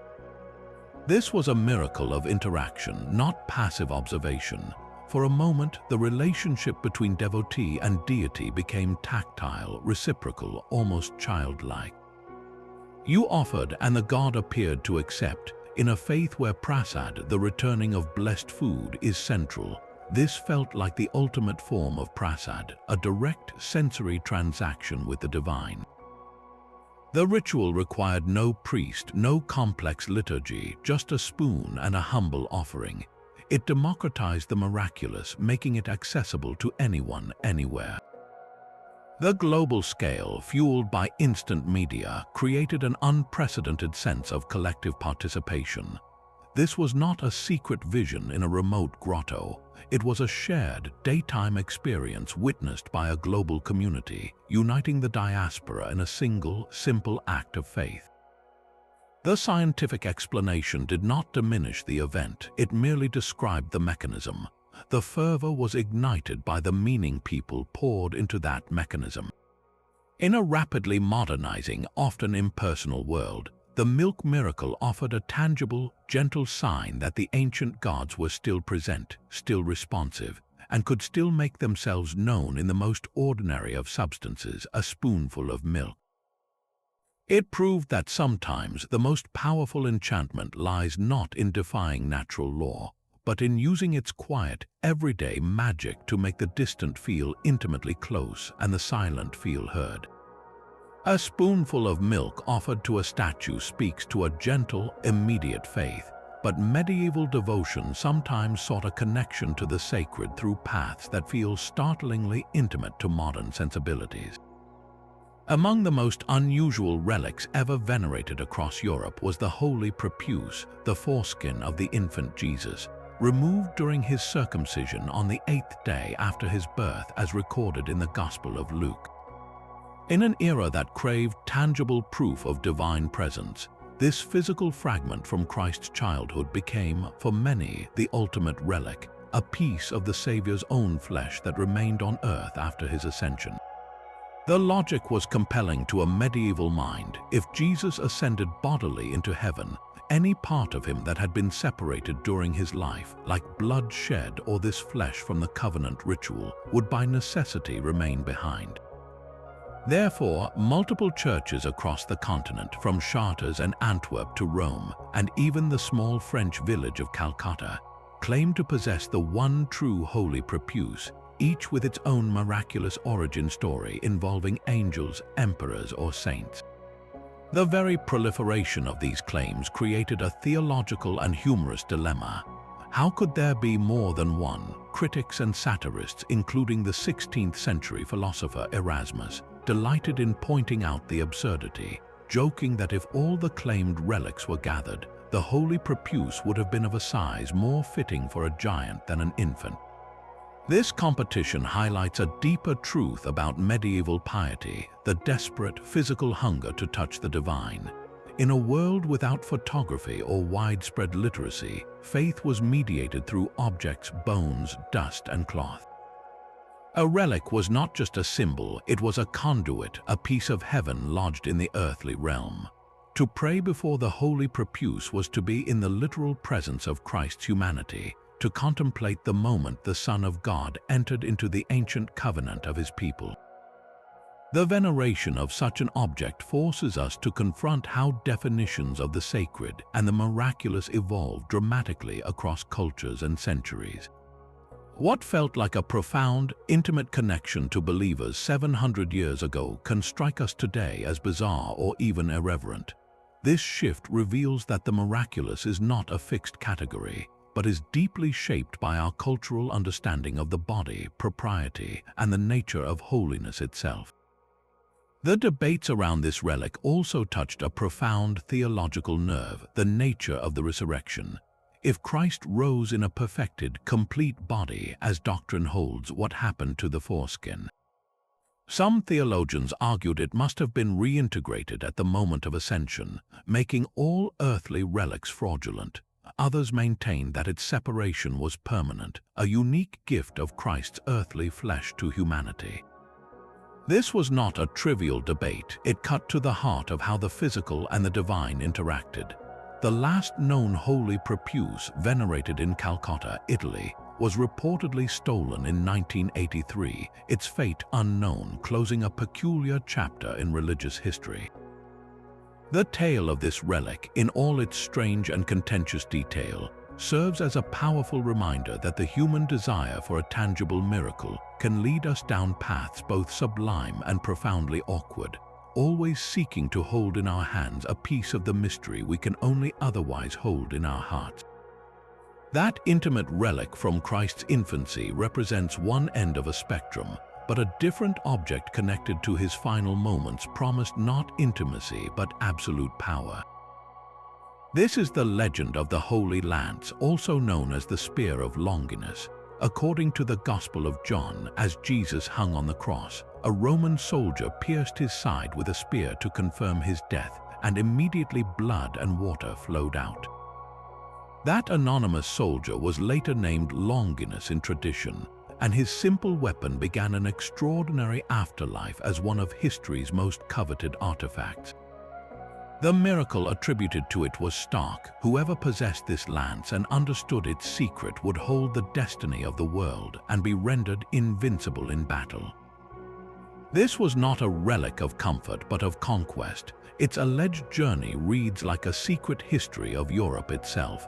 Early legends claim it was discovered by Saint Helena, mother of Emperor Constantine, during her pilgrimage to Jerusalem in the 4th century. From there, it is said to have passed into the hands of Byzantine emperors in Constantinople, who wielded it as a sacred palladium, a divine guarantee of their empire's endurance. By the early medieval period, the lance resurfaces in the West carried by Frankish kings. Charlemagne supposedly owned it, and it became part of the imperial regalia of the Holy Roman Emperors.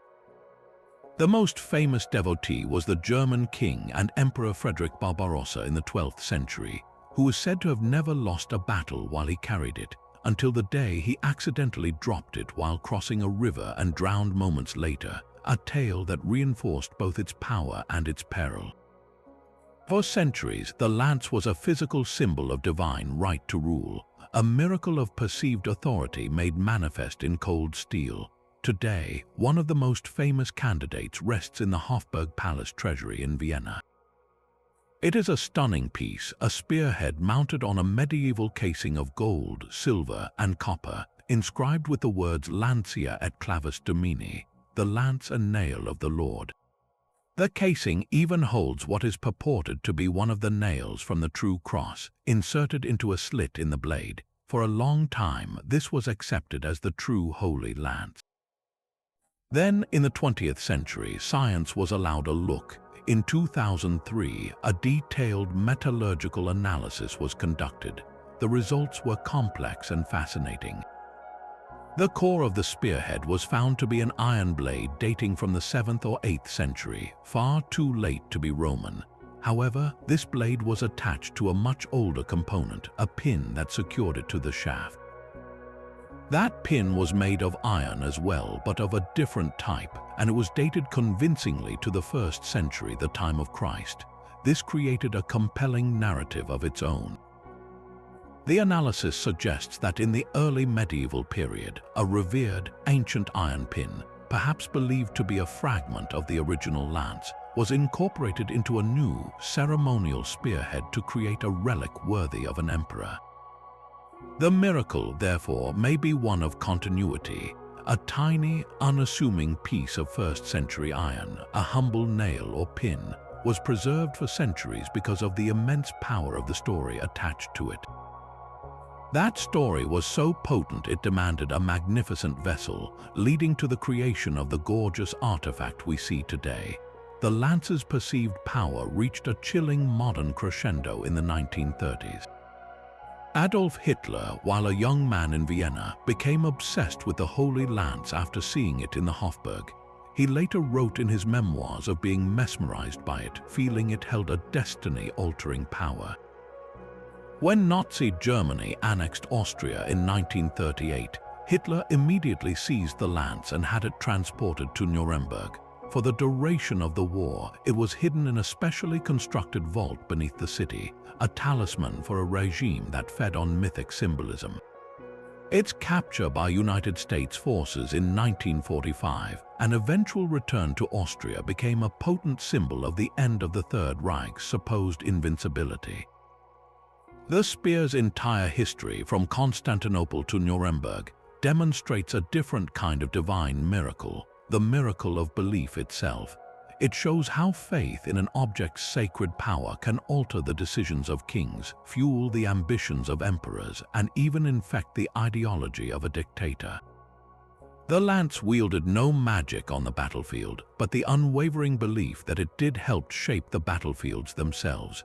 It forces us to ask, does the power reside in the metal, or in the human mind that looks upon it and sees not a spear but a key to destiny? Centuries after a spear was forged, a different kind of flesh and blood appeared not on a battlefield but on a quiet altar. In the 8th century, in the Italian hill town of Lanciano, a Basilian monk was celebrating Mass. He was, according to the tradition, plagued by a persistent doubt. He struggled to believe the core Catholic doctrine of transubstantiation, the idea that during the Eucharist, the bread and wine truly become the body and blood of Christ while retaining their outward appearance. As he recited the words of consecration, a miracle unfolded before his eyes and those of the congregation. The host, the round wafer of unleavened bread, was suddenly transformed into a circle of physical flesh. The wine in the chalice congealed into 5 globules of blood, irregular in shape and size. The stunned monk confessed his doubt to the people, and the miraculous substances were preserved. They have remained in Lancino ever since, enshrined in a reliquary in the Church of St. Francis. For over 1200 years, they were venerated as a divine answer to a crisis of faith, a permanent sign left upon the altar. Then, in the 1970s, science was invited to examine what faith had preserved. With the permission of the Church, a team led by Dr. Edoardo Linoli, a professor of anatomy and pathological histology, performed a rigorous analysis. He took tiny samples of the flesh and the globules. What he reported sent shockwaves through both scientific and religious communities. The flesh, he concluded, was unequivocally human cardiac tissue, specifically from the myocardium, the muscular wall of the heart. It showed the intricate structure of heart muscle fibers under the microscope. The 5 globules were all human blood, type AB, the same blood type later found on the Shroud of Turin. Furthermore, the blood showed no signs of artificial preservation, yet it had remained in a dried state for centuries without decomposing. Dr. Linoli also noted that the weight of the 5 globules was identical, each to the others, a curious consistency. For believers, this was a staggering corroboration. Here was a scientific analysis conducted with modern tools, seemingly confirming an ancient miracle. The flesh was not just any tissue, but heart tissue, symbolizing the center of love and life. The blood type AB matched other Passion relics. This was seen as powerful, empirical evidence for the truth of the Eucharist, a divine signature written in human biology. Skeptics, however, raised pointed questions, focusing on the forensic chain of custody. The samples analyzed had been in the possession of the Church for over a millennium. While there is no evidence of tampering in the modern era, the 12-century gap between the alleged event and the analysis leaves an ocean of uncertainty. Could the original substances have been replaced at some point in the Middle Ages? Could the cardiac tissue, perhaps from a human heart prepared by an expert in anatomy, have been introduced later as a pious fraud? Furthermore, while Dr. Linoli's credentials were impeccable, the analysis was not independently replicated by a separate, secular laboratory.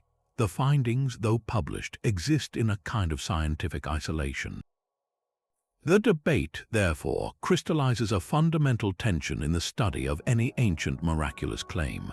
Does a modern scientific snapshot of an artifact validate the story of its origin, or does the vast, unobserved stretch of time between the event and the examination render any conclusion provisional? The flesh and blood of Lancino sit at this precise crossroads. They are either one of the most audacious and enduring pieces of evidence for a supernatural intervention in history, or they are a profoundly moving medieval devotion that was later, perhaps unintentionally, validated by a fortunate scientific match. They ask us whether a miracle can ever be proven in a laboratory, or if its power will always reside just beyond the reach of our instruments, in the space where a doubting monk's prayer met something he could never explain. A lead coffin is not a trivial object to move. In the early 19th century, within the sealed Chase family vault on the island of Barbados, these immense containers of grief began to wander. The vault, carved into the coral rock beneath the Christ Church Parish Cemetery, was a solid, imposing structure, its entrance sealed by a massive marble slab that required several strong men to shift.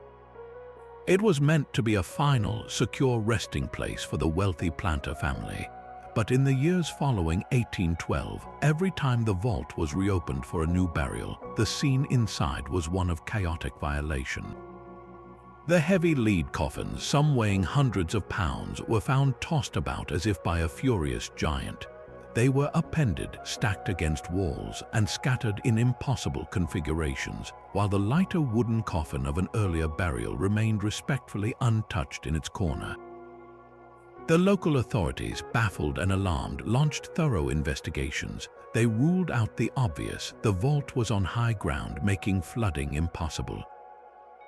Barbados is not seismically active, so earthquakes were dismissed. Grave robbers made no sense, for the lead coffins, though valuable, were never opened or stolen, and the marble seal showed no signs of forced entry. On one occasion, to eliminate any doubt, the governor himself supervised the resetting of the coffins. Sand was sprinkled across the floor to capture footprints, and the great slab was sealed with the governor's personal mark in fresh mortar. Months later, when the vault was opened again, the sand was undisturbed, the seal unbroken, but the coffins inside were once more in wild disarray. The sheer physicality of the problem defied logic. How could multiple leaden caskets in an airtight, sealed chamber rearrange themselves without any point of entry? The theories that emerged were as desperate as the mystery was stubborn. Some proposed a buildup of marsh gases from decomposition, causing a violent explosion when the vault was opened. Yet this failed to explain how the force could be so selective, moving only the heaviest objects while leaving lighter ones and the sand on the floor perfectly still. Others suggested the action of underground water, even suggesting the coffins might float in a sudden surge, but the vault's elevation and construction made this geologically impossible. With natural causes exhausted, the community's imagination turned to the supernatural. Whispers of a poltergeist or a family curse grew loud. The patriarch, Thomas Chase, was said to be a man of harsh and cruel temper.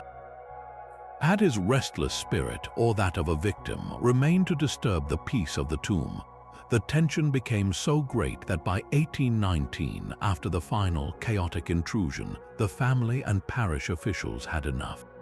The coffins were removed and buried separately in ordinary graves, and the vault was left empty, a silent monument to an anomaly that refused to be solved. The Chase Vault incident endures not as a classic miracle of faith, but as a perfect, eerie puzzle of physics. It presents a locked-room mystery on a grand, morbid scale, where the observed effect, the displaced coffins, has no verifiable cause that can withstand scrutiny. It lives in that unsettling space between a natural phenomenon we do not yet understand and a story so strange it feels like a message from beyond the grave, asking us what we do when the world presents a problem that simply has no answer. A lead coffin is a heavy, inert thing, but a simple forked stick can seem to quiver with a life of its own. This is the world of dowsing, an ancient practice where a practitioner or dowser holds a Y-shaped rod, a pair of L-shaped metal wires, or even a pendulum and walks over the land. When they pass over a hidden source of water, a vein of ore, or a buried object, the device is said to dip, twitch, or swing of its own accord, guided by an unseen force. For thousands of years, this has been a personal miracle, a hidden talent passed down through generations, a way for a single individual to feel a direct physical conversation with the secrets of the earth. In medieval Europe, the logic of the dowsing rod was applied to more than just groundwater. It became an instrument of spiritual inquisition. Authorities, believing evil could be detected just like a mineral spring, used rods to try to locate heretics, witches, and even unbaptized infants. The rod's movement was interpreted as a sign of spiritual contamination, a chilling example of how a perceived physical miracle could be weaponized to confirm a community's deepest fears. Even in our modern, wired world, the practice persists. Some utility companies and construction firms have occasionally employed dowsers to locate buried water pipes, sewer lines, or electrical cables before digging, preferring the swift walk of a man with rods over the slower process of consulting outdated blueprints or using electronic detectors. The dowser's claim is one of effortless intuition, a gift that bypasses technology. Science, however, has approached the dowsing rod with a simple question: does it work? The answer, from decades of controlled, double-blind testing, is consistently no. When dowsers are asked to locate hidden water pipes or buckets of water in a field where they cannot see the targets, their success rate fails to exceed random chance. They perform no better than someone simply guessing. If the dowsing rod were truly detecting a physical emanation from water or metal, that signal should be measurable by instruments, and the dowser's accuracy should be reliably demonstrable under controlled conditions. Neither is true, so what is happening when the rod dips so convincingly in the dowser's hands? the explanation lies not in the earth but in the human body. It is a powerful phenomenon called the ideomotor effect. This refers to tiny, unconscious muscle movements made by a person, movements so slight they are not perceived as voluntary. When a dowser walks the land, they are filled with expectation, knowledge of the terrain, and a deep-seated belief in their skill. Their subconscious mind, processing subtle environmental cues, the lie of the land, the types of vegetation, memories of where water was found before, sends minute signals to their muscles. These imperceptible tremors are amplified by the held device, which is balanced in a state of unstable equilibrium. The slight turn of a wrist, a tiny shift in grip pressure, becomes a dramatic swing of the rods or a decisive dip of the fork. The dowser is not faking, they are genuinely experiencing the rod moving on its own because the conscious mind is not directing the motion. It feels like magic, but it is a magic authored by the intricate, hidden conversation between belief, perception, and the nervous system. This makes dowsing one of the most intimate miracles in our collection. It is not a public spectacle like the dancing sun or a weeping icon, but a private dialogue between a person and the world. The miracle is in the feeling of being chosen, of having a silent, sixth sense that guides your hands. For the dowser, the proof is in the result. They often do find water because they are reading the landscape with a lifetime of experience, and the rod simply gives physical form to that intuition. The divining rod transforms a sophisticated guess into a divine nudge. It asks us to consider where true knowledge resides. Is it in the conscious, analytical mind that designs a ground-penetrating radar? Or is it in the subconscious, intuitive self that can synthesize 100 subtle clues into a gut feeling so strong it makes the tools in your hands tremble with certainty? The rod's enduring power is a testament to our longing for guidance, for a world where the hidden is not locked away, but simply waiting for the right person with the right touch to ask the right question. The divining rod translates intuition into a physical tremor, but what if the earth itself hums a tune only a select few can hear? In the high desert of Taos, New Mexico, a persistent, low-frequency drone has haunted a small fraction of residents for decades. They call it the Taos hum. It is not a sound you hear with your ears so much as feel in your bones, a deep, rumbling vibration, often compared to a distant diesel engine idling forever just over the horizon. For those who perceive it, known as hearers, it is an inescapable presence. It invades their homes, disrupts their sleep, and creates a constant, maddening background noise that no one else around them seems to notice. The experience is profoundly isolating, a private auditory ghost. Yet, when these hearers find one another, they form an instant community, bound by a shared perception that the rest of the world dismisses as imagination or madness. This hum is not unique to Taos. Similar phenomena have been reported in dozens of locations worldwide, from a quiet coastal town in England to a suburb in Ontario, Canada. In each case, only a tiny percentage of the local population, typically around 2%, reports hearing the sound, and it drives them to near despair. The mystery is not just about a noise, but about the very nature of human perception and why it fractures so dramatically. Investigations into the Taos hum have been extensive and inconclusive. In the early 1990s, a team of researchers from the University of New Mexico and other institutions launched a formal study. They brought in sensitive audio equipment and teams of hearers to map the phenomenon. They investigated every conceivable source, from secret military communications and underground gas lines to industrial machinery and power grid harmonics. They even considered the possibility of mating fish or the collective vibration of the Earth's crust. Every lead turned up empty. The microphones detected nothing unusual. The hum existed only in the subjective experience of the hearers, a sound with no measurable acoustic signature. This lack of physical evidence splits the theories into two distinct camps. The first seeks an external, if elusive, physical cause. Some scientists propose it could be a form of very low frequency or infrasound, sound waves below the threshold of human hearing. While we cannot consciously hear infrasound, our bodies can still sense its pressure waves, which can cause feelings of unease, anxiety, and even the illusion of a hum. Potential sources could be ocean waves crashing thousands of miles away, wind patterns over mountain ranges, or even industrial processes far beyond the town's borders. Others suggest a geological origin, like the slow, grinding movement of tectonic plates or the resonance of the Earth's magnetic field. The second camp looks inward to the biology of the hearers themselves.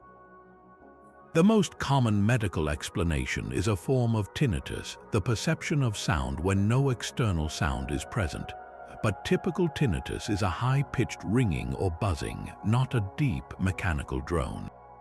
Some audiologists suggest it could be a rare form of low-frequency tinnitus, or the result of hyperacusis, an increased sensitivity to normal environmental sounds that the brain misinterprets and amplifies into a persistent hum. Yet, this does not explain why the phenomenon is so geographically clustered, affecting people only in specific towns. The Tao's hum, therefore, stands as a modern sensory miracle. It is not a vision or a healing, but a persistent, unexplained alteration of reality for a chosen few. It forces us to confront a haunting possibility that our shared world is not identically perceived. The very air can be silent for one person and vibrate with a secret frequency for another. For the hearers, the miracle is a cursed one, a relentless proof that their reality is fundamentally different. Yet, in finding each other, they perform a secondary miracle of human connection, building a community of belief not on faith in a deity, but on faith in each other's ears. The hum asks a question that resonates far beyond the desert. How do we trust our own senses, and what do we do when they tell a story no instrument can verify? The hum in the desert is a private, invisible trial, but the trial of 3 men in ancient Babylon was a public spectacle of fire and defiance. In the book of Daniel, a story unfolds that would become a universal anthem of resistance. 3 young Hebrew men, Shadrach, Meshach, and Abednego, served in the court of King Nebuchadnezzar. When they refused to bow before a giant golden statue the king had erected, their punishment was decreed. They were to be thrown into a blazing furnace heated 7 times hotter than usual. Their response to the king was not a plea for mercy, but a declaration of faith. They stated their God was able to deliver them, but even if he did not, they would still not serve the king's gods. Bound in their cloaks, they were cast into the roaring flames. The heat was so intense it killed the soldiers who threw them in. But when the king looked into the furnace, he saw 4 men walking unbound and unharmed, the form of the 4th like a son of the gods. He called the 3 out, and they emerged without a single hair singed or the smell of fire on their garments. The king then issued a decree praising their God. This is more than a simple survival story. It is a meticulously crafted narrative about the power of unwavering conviction in the face of absolute, annihilating power. The furnace represents the totalizing force of empire, a machine designed to erase identity and enforce conformity through terror. The miracle is not just the physical protection, but the transformation of the furnace itself from a tool of death into a space of divine presence and freedom. They walked freely where they should have been consumed. The story's enduring resonance lies in this potent symbolism. For centuries, persecuted communities, from early Christians facing Roman arenas to enslaved peoples and those under modern tyrannies, have seen themselves in these 3 figures. The furnace became a metaphor for any system designed to burn away faith, culture, or conscience. Their survival offered a template of hope that even within the very heart of the oppressive machine, a space for integrity could exist, and one could emerge not just alive but untainted. This is powerfully reflected in art, from the haunting, luminous frescoes in the Roman catacombs to Renaissance paintings and modern illustrations.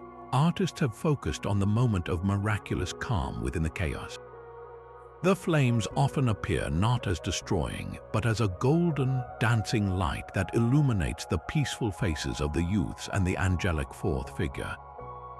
The fire in these depictions is stripped of its terror and becomes an ornament of their deliverance. The tale asks a profound psychological and spiritual question. What does it mean to be truly free? Shadrach, Meshach, and Abednego were physically bound and cast into the fire, yet they were spiritually unbound the moment they refused to bow. Their miracle suggests that the ultimate protection is not always removal from the trial, but a preservation of the self within it. The smell of fire is a powerful detail. It is the lingering evidence of trauma, of having been touched by the ordeal. Their deliverance was so complete that not even this residue remained. In a world that constantly demands compromise, their story endures as a miraculous benchmark, a vision of walking through the worst the world can conjure and coming out the other side, not just surviving but entirely yourself. A furnace's fire could not erase identity, but in the steamy jungles of the Yucatan Peninsula, a wooden cross began to speak with the voice of rebellion. In the mid-19th century, the Maya people, crushed under the weight of debt peonage and brutal exploitation by the white and mestizo ruling class, rose up in a conflict known as the Caste War. It was a fight for land, dignity, and survival. Amidst the early chaos and staggering losses, a new, potent symbol emerged from a small shrine in the town of Chan Santa Cruz. A wooden cross adorned with mirrors and cloth began to issue commands. It called itself the Santissima Cruz Parlante, the most holy talking cross. Its voice, deep and resonant, was said to come from the very wood, offering not just spiritual comfort, but precise military strategy, political directives, and unwavering encouragement to the rebel fighters. The cross promised divine protection and ultimate victory, declaring the Maya were the true chosen people and that their struggle was holy. For an army facing a better armed foe, this was a transformative miracle. It forged a scattered resistance into the Cruzab, the people of the cross, a disciplined theocratic state that would hold out in the jungle for over 50 years. The voice of the cross created a sacred center of gravity, a reason to fight that was more powerful than fear. The mechanism behind the miracle was almost certainly human, a brilliant feat of political theater. Historical accounts and later investigations point to a clever use of ventriloquism. The shrine where the cross resided was a small, thatched building. A priest or a military leader would stand hidden behind a partition or in an adjoining room, speaking through a tube or simply projecting his voice in the confined, echoing space. The faithful gathered outside would hear the commands seeming to emanate from the cross itself. In some versions, a young boy with a clear, high voice was used as the medium, his words interpreted by an elder. This was not a crude trick to deceive the ignorant, but a sophisticated tool for unity. The leaders of the Cruzab, men like the Tatich or military chief, understood the power of a shared divine mandate. In a culture where the boundary between the spiritual and material worlds was always thin, and where Catholic symbolism had been layered over ancient Maya beliefs for centuries, the talking cross was a perfect fusion. It took the central icon of the colonizers' religion and gave it an indigenous voice, one that spoke directly to the people's suffering and their hopes. This politically strategic miracle reveals how divine communication can be the ultimate mobilizing force. The cross provided more than orders, it provided meaning. It turned a brutal guerrilla war into a millenarian crusade, where every hardship was a test of faith and every skirmish a step toward a promised land. It centralized authority as all commands flowed from the one, unquestionable source. It offered a psychological shield, allowing fighters to charge into battle believing bullets could not harm those under the cross's protection. The miracle sustained the movement long after logical hope had faded, creating a resilient society in the jungle with its own laws, rituals, and economy based on the cult of the cross. The story of the talking cross is a testament to the fact that a miracle's truth is not always measured by its supernatural authenticity, but by its tangible historical consequences. It asks us to consider whether real power resided in the hidden speaker behind the partition, or in the collective heart of a people who heard a promise in the wood and chose for generations to make it real. Roses carry a fragrance that can conceal the scent of bread. In the cold winter of the 13th century, Elizabeth of Hungary, a young duchess known for her profound charity, would secretly leave the castle to bring food to the starving poor. Her husband, Duke Louis, had grown suspicious of her frequent, unexplained absences. According to the legend, he confronted her one day as she descended the castle steps, her cloak bundled strangely against her chest. He demanded to know what she was hiding. Elizabeth, trembling, knew that revealing the stolen bread from the castle stores could provoke his anger. With no choice, she opened her cloak.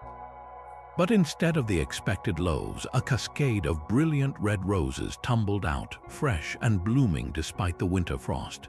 The Duke, stunned by the impossible sight, was disarmed. His suspicion melted into awe, and he is said to have seen this as a sign of divine favor for his wife's secret kindness. The miracle was not one of multiplication, like the loaves and fishes, but of beautiful transformation. The bread, the substance of physical sustenance, became a rose, the universal symbol of love and secrecy. This story speaks to the very heart of concealed charity, the idea that the most precious generosity is that which seeks no witness, no reward, not even the gratitude of its recipient. Elizabeth's act was hidden, and so the miracle transformed its evidence into something that protected both her mission and her marriage. The rose, in its silent, fragrant beauty, became the perfect divine signature, approving not just the act of giving, but the humble, secretive spirit in which it was done. This motif of blooming roses from hidden sustenance is a thread woven through many saints' tales, a shared language of the miraculous. Saint Elizabeth of Portugal, the great niece of the Hungarian Duchess, is said to have performed a similar feat, turning bread into roses to avoid the wrath of her own husband. In Mexico, the story of Juan Diego and the tilma is preceded by his own miracle of roses, gathered from a frozen hillside as proof for the bishop. Even in the tale of Saint Casimir of Poland, roses are said to have bloomed from his grave. Each iteration reinforces a powerful, comforting idea that in a world often harsh and barren, acts of selfless love do not go unseen by a deeper order. They bloom invisibly at first until the moment they must be revealed, and then they astonish with their beauty. The miracle of the roses asks us to consider what we conceal in our own cloaks. What quiet kindnesses, what small acts of sustenance do we offer, hoping they remain unseen? The legend suggests that these are not lost or forgotten, but are undergoing their own quiet transformation, waiting for the right moment to reveal not what was given, but the divine fragrance of the giving itself. Roses protect a secret, but a cup promises to reveal the ultimate one. The Holy Grail stands alone among our enchanted tales, for its miracle is not a witnessed event or a preserved relic, but an idea that refused to die, transforming across 1,000 years of human longing. Its story begins not in scripture, but in the lush, tangled forests of medieval romance. In the late 12th century, the French poet Chrétien de Troyes introduced a mysterious object into his unfinished tale of the knight Percival. He called it simply un graal, a serving dish. In Chrétien's version, it is a jewel-encrusted platter carried in a mysterious procession, and its power lies in its mystery, a question unasked. But the seed was planted. Soon, other writers watered it with Christian symbolism. Robert de Boron, a few decades later, explicitly identified the Grail as the cup used by Jesus at the Last Supper, later used by Joseph of Arimathea to catch the blood of Christ at the crucifixion. This fusion of Arthurian chivalry with the Christian Eucharist was explosive. It created a new kind of spiritual quest. The Grail was no longer just a magical MacGuffin. It became the ultimate prize, a symbol of divine grace so pure that only the most perfect knight, free from sin, could find it. The German poet Wolfram von Eschenbach took this further in his epic Parzival. For Wolfram, the Grail was not a cup at all, but a stone, the lapis exilis, fallen from heaven, providing endless sustenance and granting eternal life to the pure of heart who served it. This shift is crucial. It shows the Grail already evolving from a specific Christian relic into a universal symbol of spiritual nourishment and immortality. The miracle here is the story's own vitality, its ability to absorb the deepest desires of every age. In the medieval mind, torn between earthly warfare and heavenly aspiration, the Grail quest became the perfect metaphor, a knight's physical journey mirroring the soul's arduous path to God. Fast forward to the 20th and 21st centuries, and the Grail's shape shifting continues. It becomes the subject of conspiracy and code in tales like the Da Vinci Code, transforming into a bloodline rather than a cup. It appears in films from Monty Python's absurdist search to Indiana Jones's archaeological race, always representing an elusive, transformative truth just beyond our grasp. Its power as a symbol has completely eclipsed any historical claim. Yet those claims persist, giving the symbol tangible anchors in the real world. In the Cathedral of Valencia, Spain, the Santo Cáliz is venerated. This is an agate cup set in a lavish medieval gold and gemstone mounting. Tradition holds it is the actual cup of the Last Supper, brought to Rome by Saint Peter and later to Spain. Its simple, elegant stone bowl dates to the time of Christ, making it a plausible candidate, at least in terms of age and origin. In Wales, a different legend clings to the Nantio's cup, a simple, worn wooden bowl. Local folklore claimed it was a fragment of the true Grail, brought by fleeing monks from Glastonbury, and that drinking water from it could cure any illness. For centuries, the sick would make pilgrimages to sip from its rim, believing in its healing power until the cup itself was worn nearly away by faith and time. These physical objects, whether authentic or not, serve a vital function. They provide a focus for the very human need to touch the intangible. The Grail's true miracle is not that it exists in a vault somewhere, but that we have never stopped believing it might. It embodies the ultimate spiritual pursuit, the hunger for a direct physical connection to a moment of transcendent sacredness, the Last Supper, the instant of communion between human and divine. It asks the perpetual question, what would it mean to find it? Would possessing the cup bring enlightenment, or would the real miracle be the transformation undergone in the relentless, imperfect search itself?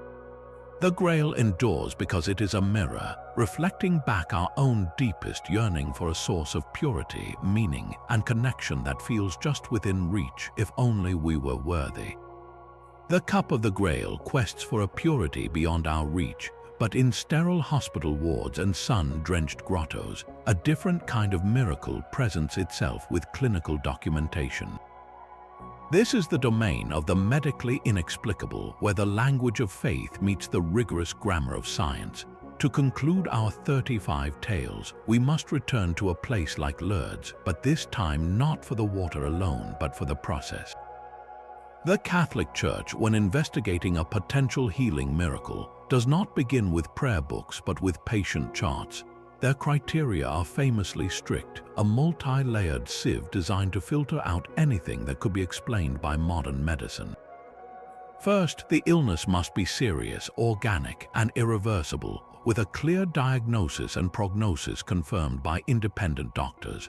The cure must be instantaneous, complete, and permanent, with no convalescence period. Crucially, no effective medical treatment can have been administered that could account for the recovery. Only after a panel of physicians, often including non-believers, declares a case scientifically unexplainable does it pass to theologians to consider its spiritual significance. Out of the millions who have sought healing, only 70 cures at Lourdes have ever met this dual standard. This process itself is a kind of modern miracle, a centuries-old institution submitting its most sacred claims to the scrutiny of the very science that often seems its opposite. To understand the weight of this, consider the case of a French woman named Vittorio Micheli. In 1963, a massive tumor destroyed most of his left hip bone, a confirmed sarcoma. His pelvis was disintegrating, he could not walk, and multiple specialists agreed his case was terminal.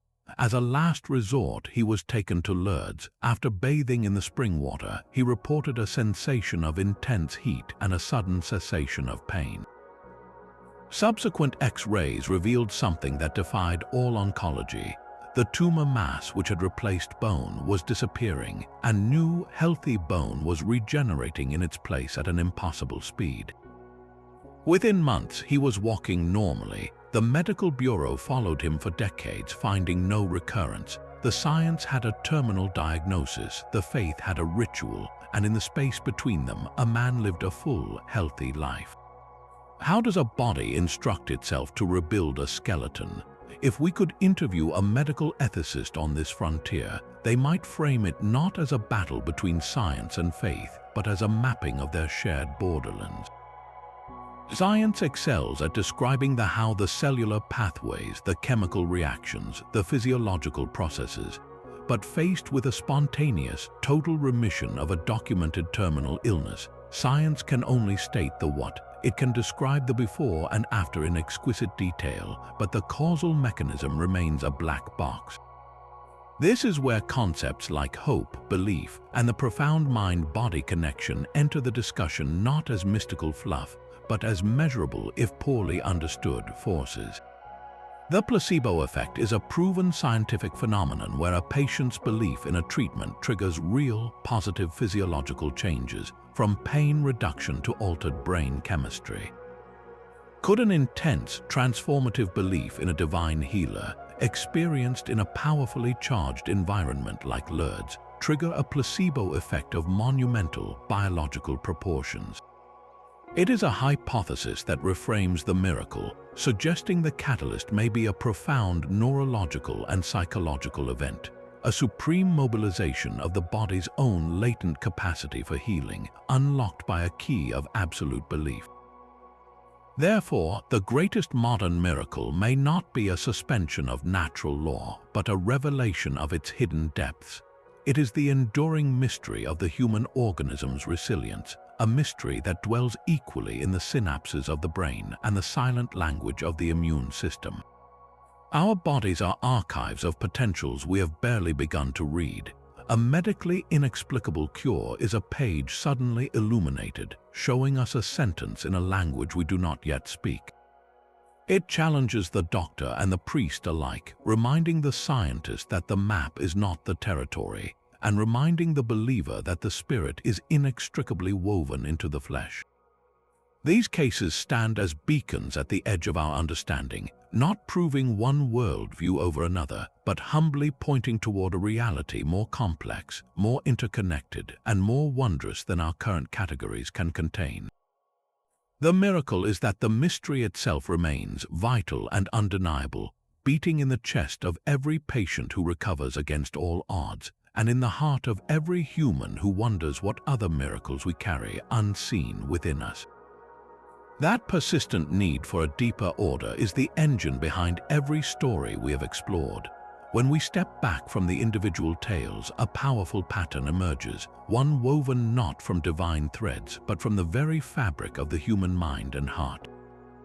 Why do miracles, in some form, appear in every culture across every epoch? The answer begins with our own cognitive wiring. Our brains are extraordinary pattern recognition machines, a survival tool honed to find cause and effect in a dangerous world. This strength, however, has a shadow side, a suite of cognitive biases. Pareidolia makes us see faces in clouds or figures in shadows. Apophenia drives us to find meaningful connections in random data, like linking a vague prophecy to a modern tragedy. The idiomotor effect translates our deepest expectations into physical movement, making a dowsing rod dip or a pendulum swing. These are not flaws, but features of our consciousness, and they form the perceptual bedrock upon which many miraculous experiences are built. The swaying statue at Balance-Spittle, the moving eyes of the Limpia's crucifix, even the personal conviction of a dowser, all live in this fertile territory where perception and belief become one. Beyond individual psychology, miracles fulfill a profound social and historical function. They are rarely private affairs, they are public events that create and reinforce community. Consider the miracle of the sun at Fátima. It was not just a celestial spectacle, it was a collective experience for 70,000 people, forging a shared identity and a pilgrimage site that endures. The talking cross of the Maya Cruzab did more than speak. It unified a scattered rebellion into a theocratic state for 50 years, giving political struggle the unstoppable force of divine mandate. In this way, miracles act as social glue. They validate religious authority as the holy fire ceremony does for the Patriarch of Jerusalem, and they provide a common narrative that binds people together, offering hope and a sense of purpose in the face of suffering or uncertainty. The procession of the Holy Blood in Naples is not merely a ritual, it is an annual civic heartbeat where the entire city's fortune feels tied to a vial, reinforcing their identity as a people under the protection of San Gennaro.